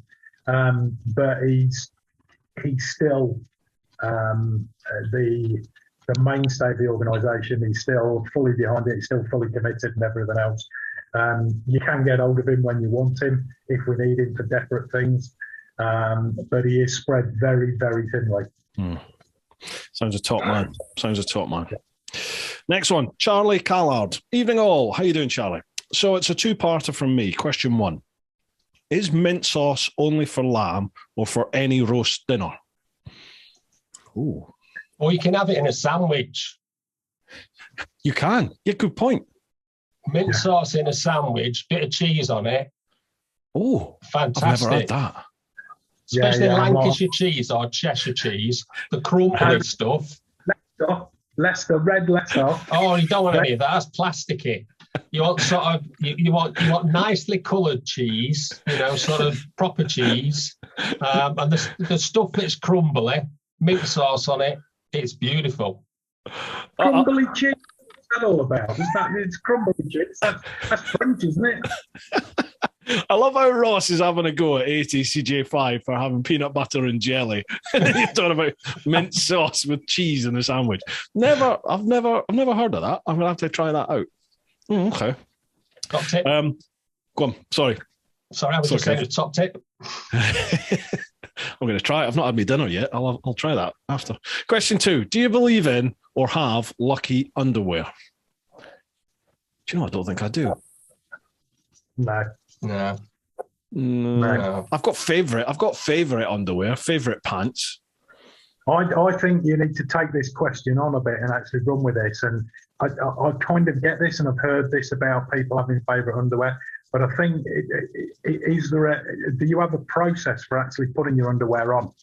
So is it one sock and then the other sock and it's always the same one and then your underpants? Or is it some other way round? You know, your boxers first and then you put your right sock on or your left sock. Rather than favourite underpants, I think, is there a process? Is there a, kind of a thing behind it? I think I always whack my boxers on first and then my socks. There you go. I think. There you go. Yeah. I don't know why, but I do. Socks first. Work from the bottom and work your way up. Definitely. Starting from the bottom, surely that's the underpants. Bada boom. Nice one, Charlie. Keep up the good work, all of you, and hope you're all well. All good, Charlie. Thanks very much, pal. Next one, the Mad Leprechaun, Murt. My friend, Greg Payne, is a member of the NABD. He built his own Triumph Tiger sidecar outfit. He's a former engineer, so he had a head start technically. How difficult or what difficulties do the other members face getting back on the road? Well, it's quite generic, isn't it, that? It is, isn't it? In honesty, it varies because, again, we've got some members who are brilliant engineers and brilliant mechanics. And for them, generally, they can just crack on and modify their bikes in any way that they want to because they've got the skills to do that. But similarly, we have people who've got absolutely no mechanical experience whatsoever. And for those people, if they get a grant, they may choose then to say, well, actually, I don't know anything about how to fit this. And we'll make sure that somebody who's suitably qualified we'll get that fitted for them and we'll inspect it and make sure that it's okay for them. So it absolutely depends on what the adaptation is and the skills of the individual concerned. But again, it's our membership are fantastic because there are many, many instances where somebody said, well, I want a Clicktronic fitted. I live in Wigan. And somebody else has said, well, I'm just around the corner. So what I'll do, I've done loads of these. I'll pop round and I'll fit it for you.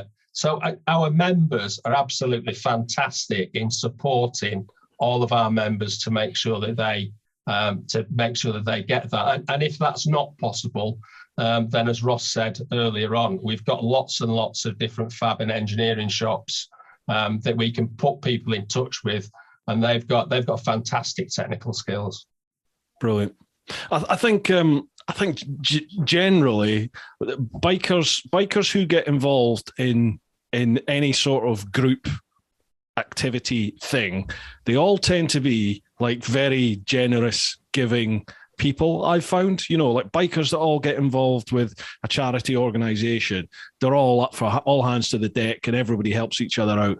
I say it in my Patreon, what the questions that we're answering at the moment.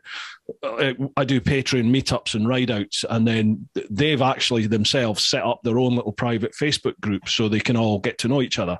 And you see it there with just, anyone that has a problem, they put up a query on something, and as you said, somebody just turns around and goes, yeah, I can help you with that. Whereabouts are you? I'll come and help. It just seems to, I find biking in general just seems to, it seems to highlight some of the best parts of people. I appreciate not all bikers are like that, but I think when you open something up to people and people join it, that type of person that gets involved in that, they all tend to be of a similar mindset, don't they? All hands to the deck and we'll help each other out. Definitely. Sort of, Mark was asking there, how difficult or what are the difficulties for getting back on the road? Yeah, we sort of covered that really, didn't we? In that it's quite bespoke, isn't it? It's all different. Everybody's sort of challenge that they're facing can be different, can't it? Well, Mark's got a part 2 I've just seen. Sorry. How excited are you about learning to drive a sidecar? You knew it was coming. Mark has been on at me for, must be 4 years, 5 years now. He rides a sidecar, and he's been trying to get me to go and learn how to ride a sidecar with him for that 4 or 5 years. We've now narrowed down a date, 9th of July. I'm going up his way, and he's going to get me on a sidecar. So yes, I am looking forward to it, Mark, definitely. That's brilliant. I'd love to do that. Have you never ridden a sidecar? Never ridden a sidecar, no. No, me either. I'm looking forward to it. See how we get on. Right, next one. Cheers, Mart. The Bolt Hole Biker. Hi all. I've recently started going for some ride-outs with a guy who is still biking despite some pretty major disabilities due to injuries, on a very lightly modified bike as well. To be honest, I find his courage and determination to keep riding despite the restrictions that he has quite inspiring. I know from speaking to him that despite his physical limitations, a big part of his journey back onto bikes was the mental side of things and negotiating getting back on a bike with his friends and family. How much of this side of things do you come across and get involved in, as opposed to the purely physical elements? That's something I was thinking, actually. You know, like the mental side of things, is that addressed by NABD? Do you have anything in place to help people with that, or what happens? About the only things we do have are all the pages that are out there, and just talking to so whether it's talking to the reps that are actually at the events and everything else, or on the Facebook pages and everything else, everybody's there to support you. Yeah. There's kind of not very often there's any negative posts or negativity there within the organisation. But certainly, if anybody does have any reservations, please come on to me. In my other role, I'm also a trained mental health first aider as well. So I deal with several people. So if you've got kind of any reservations or you need to know about anything, then by all means come through to me. Brilliant. I imagine that when you find yourself in a position whereby you lose a limb, or you lose part of your vision, or for whatever reason you become disabled in some form, I imagine it must be very isolating to go through something like that, and you must feel like you obviously you must know that you're not the only person to go through it, but you must feel very alone and sort of isolated. Yeah, and I imagine an organisation. So. I think one of the things is that we sort of talk about things like the bereavement curve, which is something that's sort of well known. And that's typically the same process that people will go through when they either discover a disability or they have a trauma which leads to a disability. It's that sort of shock bereavement curve that people go through, where they start off blaming other people, and then as they go further and further down, they start blaming themselves, and they get into that sort of pit where they really have sort of reached the bottom. And it's at that point then that people sort of make almost two decisions. They either make a decision that, excuse me, they either make a decision that they want to do something about it, in which case they start to do some preparation, and they maybe start to collect resources by looking over the internet and seeing what else is out there. Either that, or they decide that actually, my disability is so bad that there's no way that I'm going to ever ride again. In which case, in many ways, they just leave the hobby and start to do other stuff. So it's that I think people generally go through a similar process. It depends on the disability as to how people go through that and how quickly people go through that. For some people it can be really slow, and for some people it can literally be 10 minutes. They go right the way through that process and they're back out the other side, and they're keen to get going again. So it's very individual, and depends on so many different factors. Yeah, and again, the beauty of the NABD there is that I think once people are aware of you and they've made that step to contact you guys, effectively you have a ready-made community of people who have something in common with someone that's just, being exposed to this new world, and I can only, in my head, I can only imagine that it must be, I don't want to say relief, I don't want to make light of it, but it must be a bit of a relief to people to realize, oh, hang on a minute, there's other people out there that have felt what I felt, and look at them, they're back riding, they're getting on with things and cracking on. So it's the mental health side of things, isn't it? But it's, rather than having somebody one-on-one to talk with, you've got a group there that you can normalize with. You're not someone out of the ordinary. You've got something in common now. I think that's one of the good things about the internet, is the fact that if people want a one-on-one discussion with somebody who's maybe got a similar disability or maybe at a similar stage, then there are people there in the membership that they can have a conversation with. Definitely. Yeah. Brilliant. Yeah, we got to get the word out as much as we possibly can, don't we? Right. Get the thinking caps on after this. But next one, Carl Laidlaw. I think Carl's already asked the question, but you're welcome back again, Carl. Hi, Bruce. Have you offered your services to play at the NABD rally with Dickie, doing your excellent version of 500 miles? My mate, Richie Vida. Well, we have standards at the rally. Thank God you said that, because I was like, no. I got a bit drunk. He does a big bike festival every year called the Wild Bad Wild Bad Weekend, and he has his own band, so he gets loads of bands playing and stuff.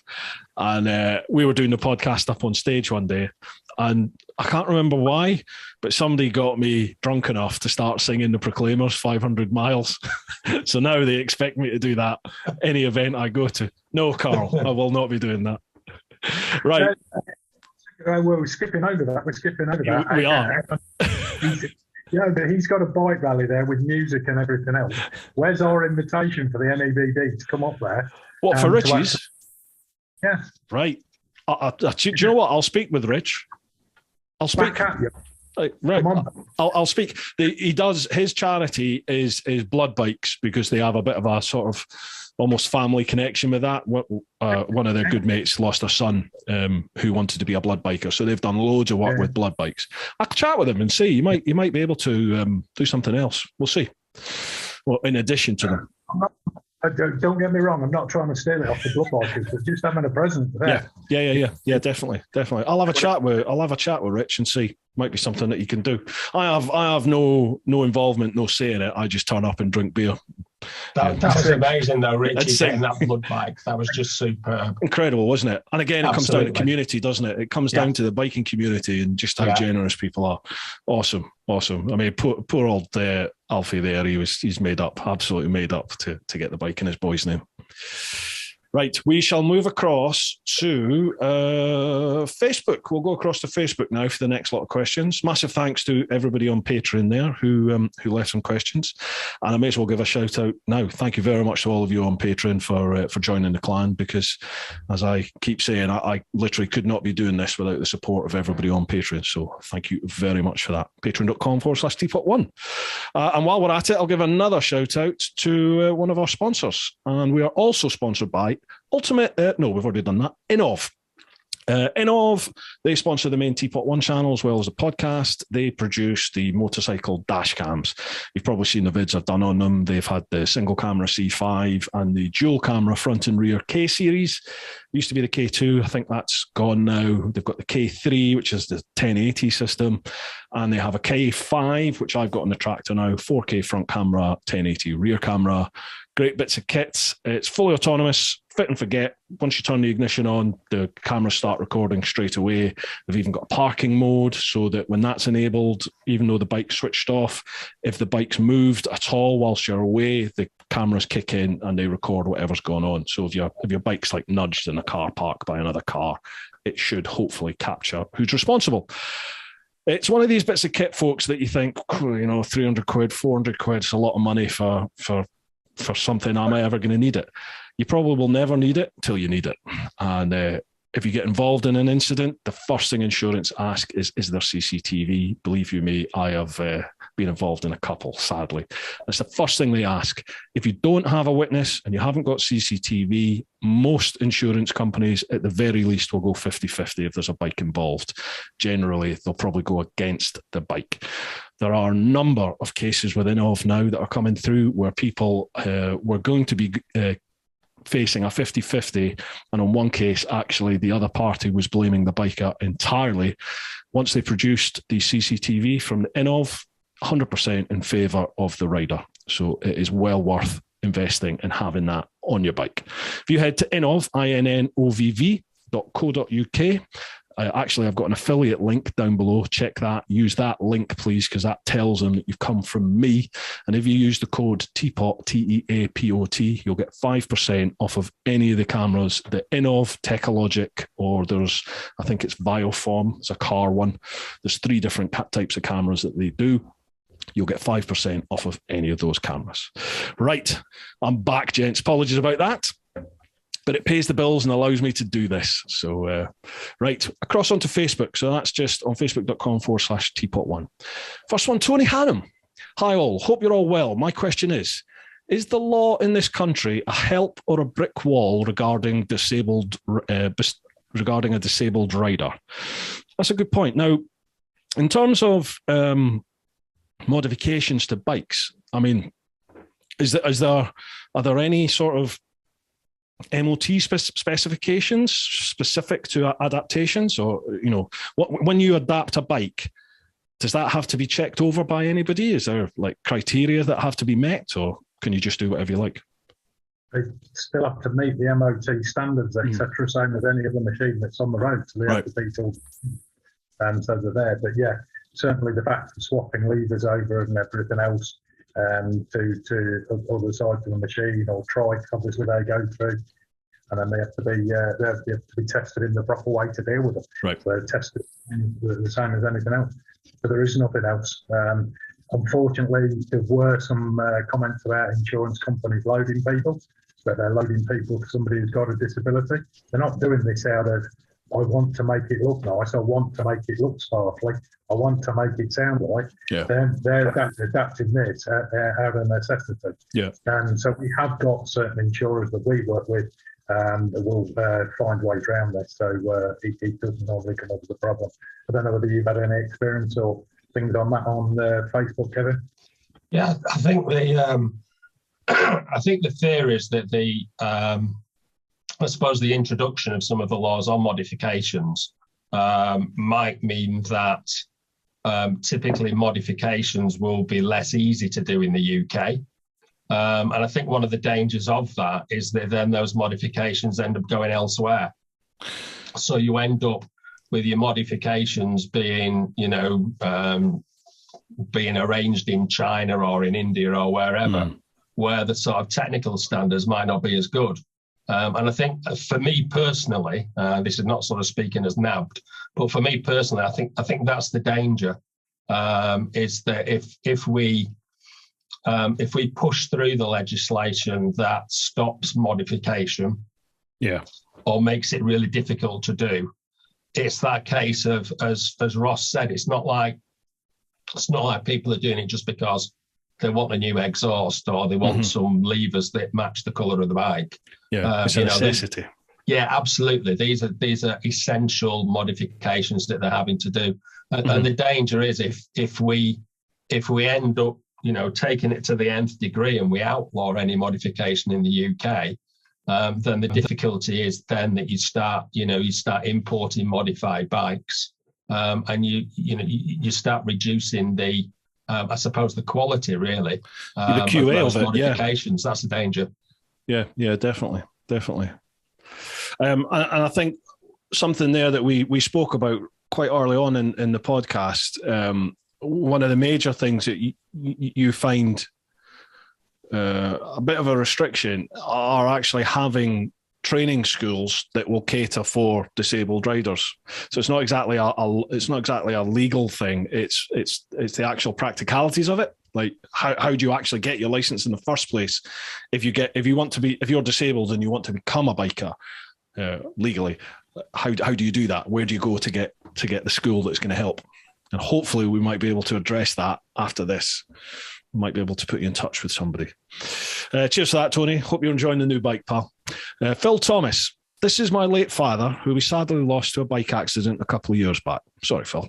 However, he lost his right leg above the knee back in about 1978 and never stopped riding. Just after losing his leg, he did try riding solo for a bit, but oh, blimey, I've just extended the question and there's loads. But he had a couple of accidents where the knee and his false leg didn't lock, so he fell over.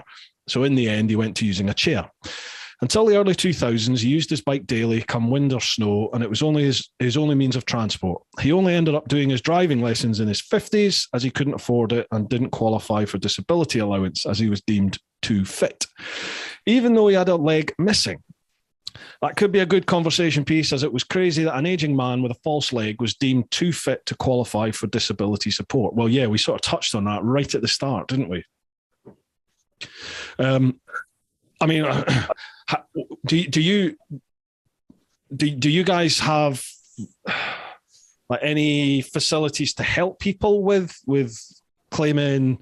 What is it called? Are they called grants or disability allowances? Do you have any sort of advice or any way you can point people in a direction to perhaps get some financial government support?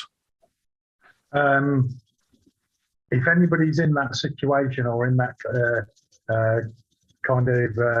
kind of situation, then they should be coming to us. We have people that will actually deal with it. Brilliant. Whoever that is. But between the team of people, and it's normally the either Rick or Vice Chair Ian, they will know or they will have dealt with issues in the past. Yeah. And they know what the pros and cons are around there to actually get through it. But certainly with Motability and everything else that's on there, unfortunately, it's either cars or wheelchair accessibility cars or Motability scooters, and that's it. So yeah. Bikes are not included. But we'll certainly, if we don't know, we know where to go and find out.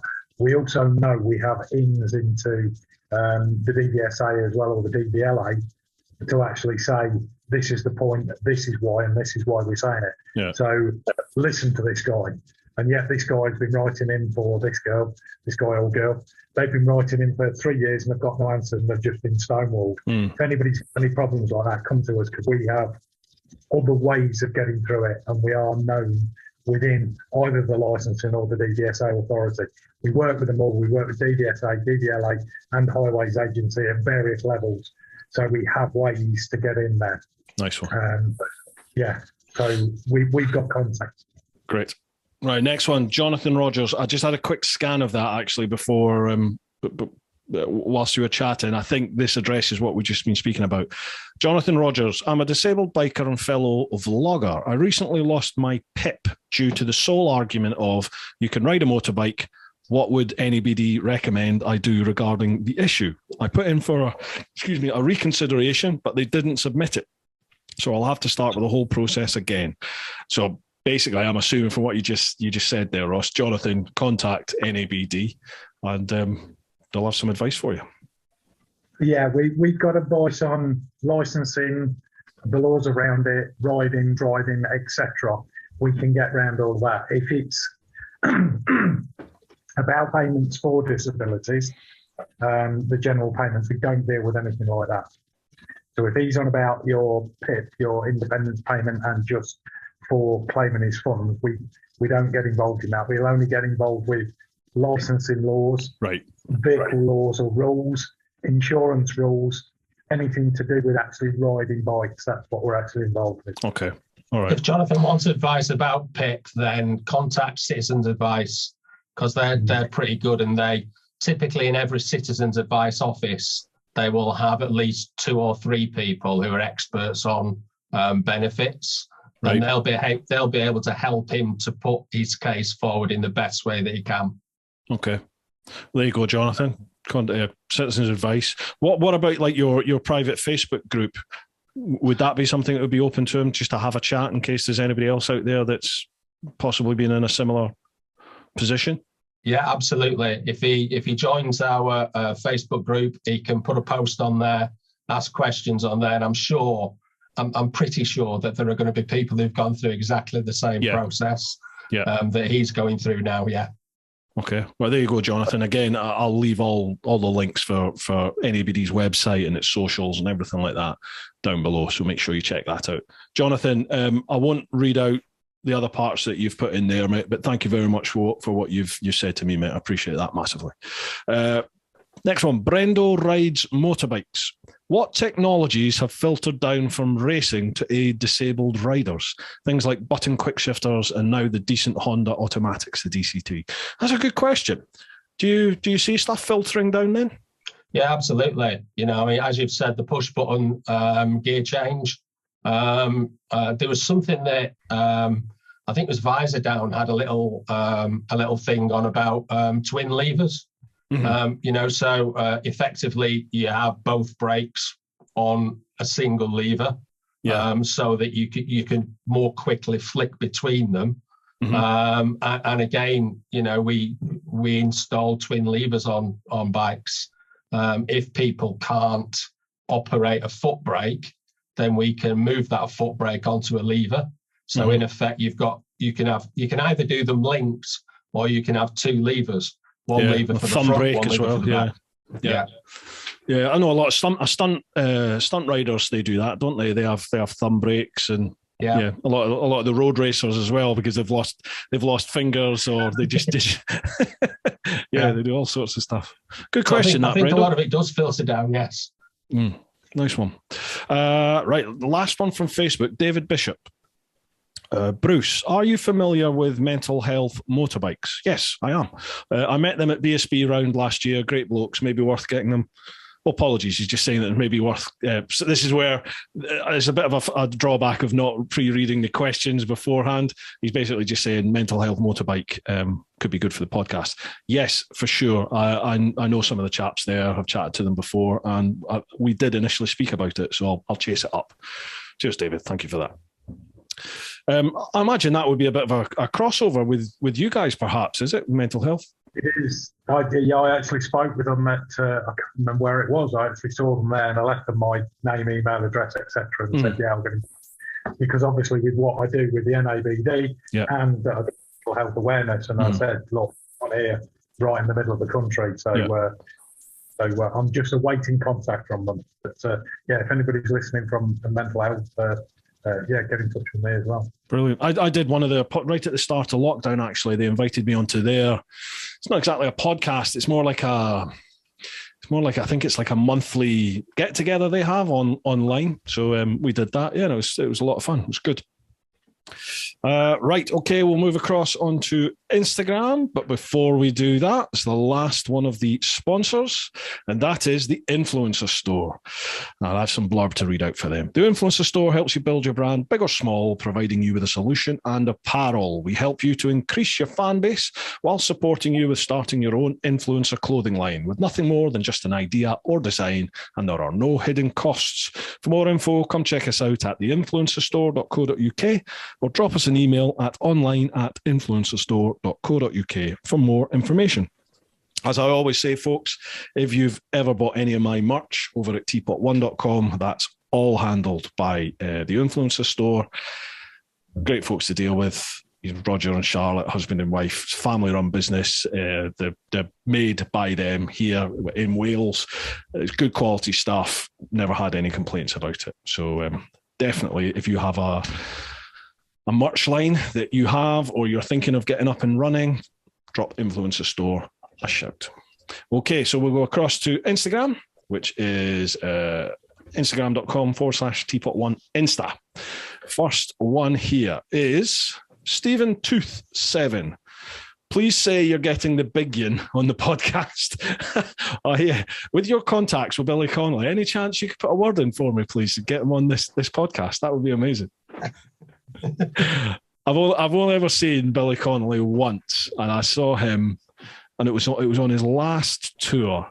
And do you know what? I mean, he was He was much slower than he was, obviously, and Parkinson's has taken a toll, but he was still funny as bits. You know what I mean? He's still sharp. He just wasn't quick with his movements and his delivery, but it was brilliant.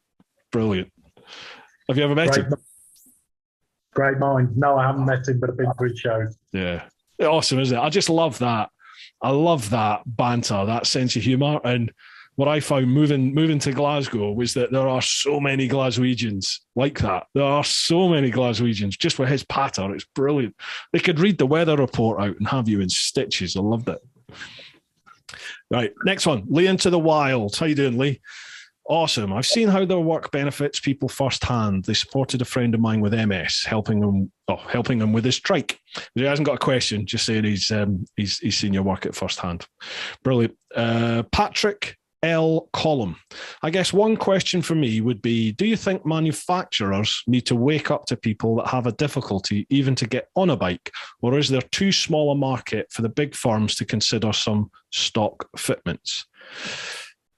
Yeah, I think it's too much of a bespoke thing, isn't it? No, I don't think it is. I don't think it is now, because I think things are changing in the biking world. I think a lot of the modifications that we're doing, particularly the sort of low-level stuff, the very sort of simple, straightforward, like the push-button gear change, things like that, I think they also apply to people. I'm sort of looking up and down at the three of us, sort of apply to people of our ages. You know, when you start to get a little bit achy and it's more difficult to get your leg over the bike. That is true. It is true. You know, I think it's happening more and more. And I think as the average age of bikers increases, then I think this is going to be something that's more widespread than just people with disabilities. I think it's going to impact on people who are older. Yeah. Because we've got more older riders. And I think if you look at the statistics on things like Royal Enfield's Meteor, you know, that's for the last few months, that's been absolutely flying out of the showroom. But it's interesting when you look at the demographic of people who are buying it. So it's a much lower bike, it's a much lower capacity bike, but it generally tends to be people who are sort of 50, 60 plus. Those typically tend to be the people who are buying it. And I think they're buying it because it's lighter, it's easier to get on, it's easier to ride. They don't feel they need the power anymore. So I personally think the manufacturers are missing a trick. You know, I think some of them are starting to latch onto it. You know, we've mentioned the sort of DCT gearboxes a couple of times now. And I think some of the manufacturers are sort of starting to wake up to the fact that not everybody who rides a bike is your typical sort of 25 to 35-year-old. You know, I think that demographic is getting older. And I think, therefore, the needs of those older riders are sort of, I suppose they're sitting there begging to be met. But I also think, you know, if you think about the number of women now who are riding bikes, you know, again, the sort of physiology when we look at women is slightly different than men. And therefore, again, you know, motorcycle manufacturers need to start sort of understanding that as a marketplace, that actually there are more women now riding bikes, and therefore it's really important that their needs are met. So I think a lot of this stuff is going to end up being quite mainstream. And the ones that are going to pick up on it are the manufacturers that are actually going to open the doors. I know going back, and certainly when I first joined NAB, they actually said to me, don't bother going and knocking on the doors of the manufacturers because you'll get the door slammed in your face. Because there's that stigma. You're putting disability with bikes, that's your charity, the name's on the door, you know what I mean? And that's what you're doing, and they won't want to be associated with it. We have spoken in the last few months to a couple of major manufacturers that have actually opened the door to us now, and they're going, yeah, there's a demographic here and we understand it, we understand what you're doing. So there is a complete sea change there that manufacturers will now speak to us, will now open a door and are appreciating that. Not just on age, but on disabilities as well. So it's all the things around it. The stigma is being broken down. One that just jumps to my mind while you're talking is Triumph, just because Triumph seem to be creating bikes like model variations of bikes almost every week. They seem to be dropping a new one. So just as you were talking, I was thinking, well, maybe that's something Triumph would be involved. I appreciate you probably can't say, but that's one that jumps to my mind. Yeah, I can't say the manufacturers we're involved with. No worries, understand. Yeah, I do live near Hinckley though. All received. What's your views on electric? That's the end of our questions. So thank you very much to everybody that submitted questions. Your views on electric then, because in my mind, like let's take the passion and the soul argument out of it. That when people go electric, it's just passionless. It's got no soul. Blah blah blah blah blah. Electric to me, there's no gears. They're really heavy but very low down. They're like even better than boxer engines. They're so low, so center gravity is so low, so they're very, very stable and easy to ride. That to me sort of screams that could be a really good fit for somebody who has a disability with riding. Do you have any experience with that? I think it will be eventually. I think it's about, for me, the main thing is about range. I was at the bike show in Manchester and I was looking at, there was a little sort of 125-ish type bike, but it was electric. Yeah. I think it was about something like about $4,000. But it was a really nice looking bike. So the design side of it was really nice. I think the maximum speed it did was about 65. So you sort of think, well, that's sort of usable. If you're commuting on something like that, that's usable. But the range was 60 miles. Mm-hmm. And I think that's going to be the difficulty. The difficulty is the sort of restricted range and the lack of charging facilities. And I think once they start to develop, then absolutely, I think electric bikes have got a place. I've quite a bit of experience now with electric. I've been riding electric on and off for the last 4, possibly 5 years now, and I actually just did a vid. Well, I've just filmed it. I've not edited it yet, but there's another YouTuber, Fentour, who has an electric bike. He's actually bought one. He's made the leap and he's bought one. So I said, why don't we get together and I'll come out on my tractor on the GS. You go out on the electric and we'll just go. We use Kalimoto, which is they have a random ride feature. So I turned up at his place, whacked it on, 140 mile random route. Let's just go for a ride. See how we get on. What effect does it have going out with an electric bike in your group? Do you know what I mean? Because everyone thinks you're just going to spend your day charging and you're not going to be able to do anything. Well, we overcharged. We charged twice and we would have got away with just charging once. And it really didn't have any impact at all in our day. We actually stopped longer than we needed to just because we were having a coffee and chatting, in one of the stops. And we didn't need to stop that long because 20 minutes would have had the bike charged back up to 80%. So it's a bit of an eye-opener. I think with electric, the issue these days is if there's more than one of you on an electric bike. Because when I was doing stuff for the TV show last year, 3 of us went out on electric bikes. Can't do it. You can't do it. If there's 3 of you, even 2 bikes posed a problem because you turn up at these bespoke electric charging car parks where they have 16 or 18 charging points. One of them worked. Out of all of them, one worked. So, in the end, we had to charge 3 bikes off of one port, and it was slow AC stuff, which meant, that screwed up the whole day. Whereas with one bike, it was possible. With one electric bike and me on a petrol, genuinely didn't have any impact on the day.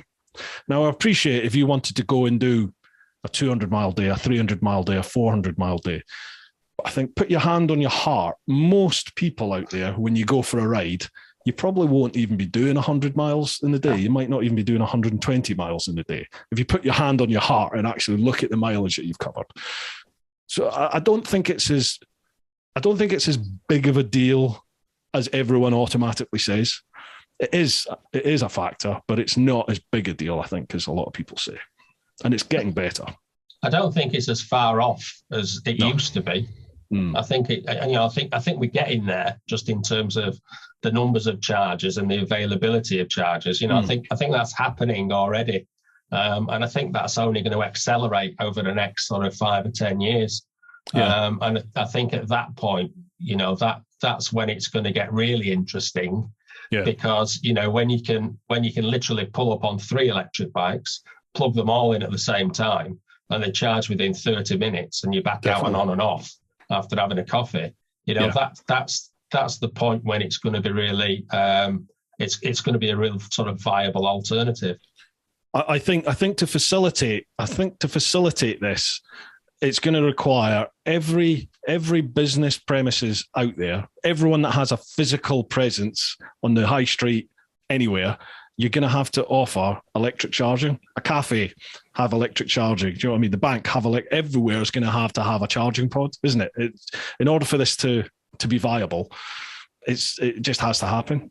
Or they develop some sort of interchangeable battery system. So you rock up at what we call a petrol station, you pay your money, you put your old battery in, get a new battery out, whack it in, and off you go. If you can accommodate the practicalities and the convenience of petrol in electric, you're onto a winner. But how do you deal with the QA of those batteries? You know what I mean? Like, you'll get a battery off somebody that they've used for the last 3 years, and it's coming to the end of its recycle life, and they take out a brand spanking new one. Well, the next person that comes along takes that cruddy old battery and gets like 20%, 30% of its actual efficiency. Well, I don't know how you deal with that. I don't know about the technicalities, but it makes me think that actually in most parts of the UK, we've got street lights, and those street lights have got electricity in them, funnily enough, because the electricity gets switched on at the top. So there's a feed going into those. And again, I don't know about the technicalities, or whether that would actually work. But it does strike me that you've got all of these electricity points along different roads. And it strikes me that there must be something that we could do there. Yeah. It's, again, when you start thinking about I genuinely don't think electric's the answer. I think we're robbing Peter to pay Paul with electric, because there's all the other issues that come with it. In order to make these batteries, there's an environmental impact. You need electricity. You need so much more electricity now if everyone goes electric. Well, where'd you get that electric from? You're not going to get it from wind turbines and solar, are you? The fossil fuel is going to be needed for a lot of this. Do you think hydrogen's going to be the next thing? I would love. Sorry, go on. Hydrogen fuel cell or the Flintstones. That's the only two classes you can go. Nuclear. I think nuclear. I think the answer's right there, but nobody wants to. I think it's got such a bad rep because of Hiroshima and Nagasaki, the military side of it, and because of Chernobyl. But I mean, Chernobyl that's what, 50, 60-year-old technology. We've moved on a long way from that now. I think it'll end up going. I think nuclear power is going to be the way. Hydrogen, I've had some electric specialists on, and we've chatted about it, and I've brought hydrogen up. Lots of people have brought hydrogen up before, and I've had some scientists comment afterwards on the podcast, and basically saying that hydrogen is just so inefficient. It's something like 20% efficient compared to electric, which is, or is it petrol? Fossil fuel is 80% or 90% efficient. So I think hydrogen at the moment, where technology is, it's just so inefficient. It's just not viable for small machines like bikes. That's why you get hydrogen buses and big things. The bigger the vehicle, apparently, the more efficient it can be. But it's just not possible at the moment to bring hydrogen technology into something as small as a bike. Interesting to see where we're going to go with it all, though, for sure. Yeah. Gents, that's all the questions done. Is there anything you guys want to discuss? Silence. Oh, Kevin, I thought you were I thought you were going to go with this. Sorry. I think the only thing that we would like to say to people is there's a number of ways that you can help NABD to sort of, I suppose, further our aims and further the aims of bikers generally. And I think one thing is become a member. It's like sort of 25 quid a year. And well, anybody can join. Anybody can join. Yeah, you don't need to be disabled to join NAB. All right. Just in the same way, you don't have to be a member of NAB to apply for a grant. They're not. We don't sort of tie those up. So you can become a member. That's sort of 25 quid a year. Join our Facebook group because that will be hilarious for you, and you'll learn lots. And for those of you that are sort of technically minded, you'll be able to contribute lots as well. If you run a business, we have a business affiliate program. So what we can do is we can tie you up with NAB's members. So we've got about 12,000 members.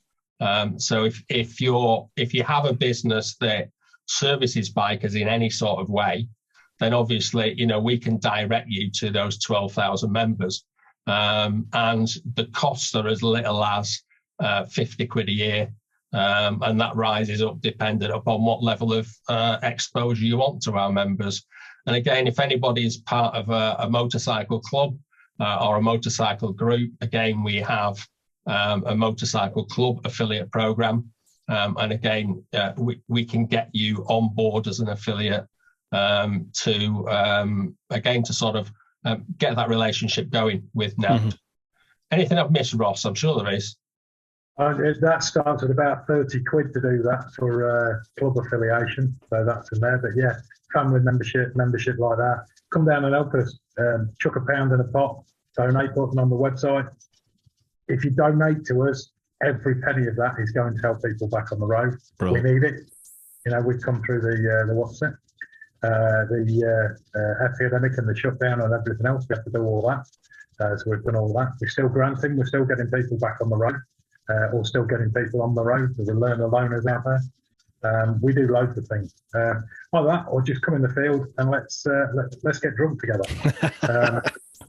Buy yourself a ticket. In fact, I've not bought my bloody tickets for the rally this year yet. I still buy tickets for the rally, even though I flipping turn up before it even opens and everything else. Yeah.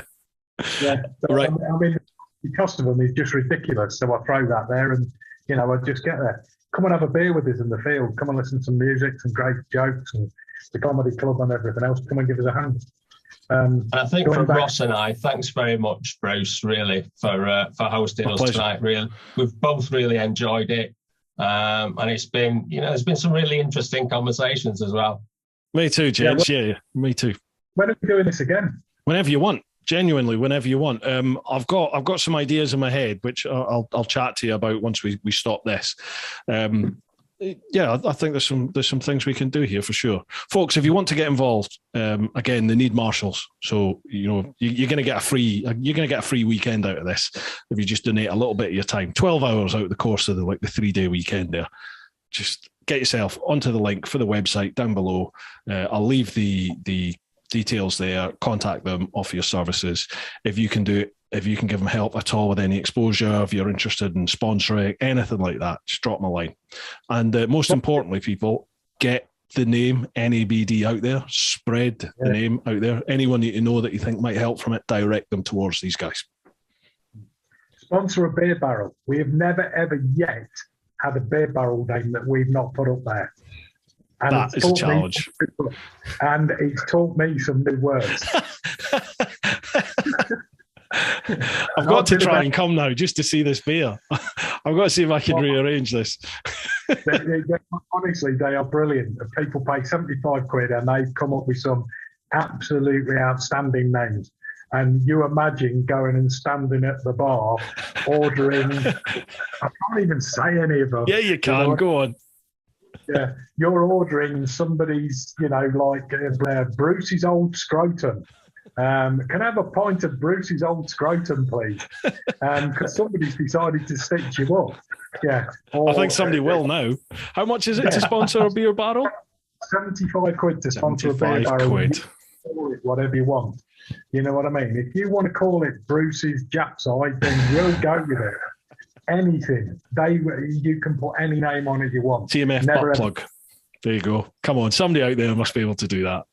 So there you go. There you go. Gents, it's been an absolute pleasure. It's been an education and a bit of an eye-opener, to be perfectly honest. I've got a few ideas. We'll have a wee chat in a second, but thank you very much for coming on. I really appreciate you spending a couple of hours of your time there. And thank you very much for everything that you do, because it's, at the end of the day, it's something that every single one of us out there who ride, well, you don't even need to be riding. Every single one of us out there could need their assistance at some point in the future, or know somebody that might need their assistance. So thank you for everything that you're doing, gents. Thank you. Folks, again, links for all the NABD stuff will be down below. Please do send them your support, help out in any way you can. From me, a massive thanks to all of you who listen to the podcast and watch the vids. You can now rate the podcast, not only on Apple Podcasts, but you can also rate it on Spotify. Please do, if you can. It is a massive help in terms of rating it in the charts and everything like that. And that then helps the podcast in lots of different ways. So, guys, thanks for coming on. Stay online. We'll have a wee chat in a second. Folks, hope you've enjoyed it. Look after yourselves. Keep doing whatever you can. Look after those that you love. Get on out there and live your life. Woo-ha! Right, gents, let me stop this.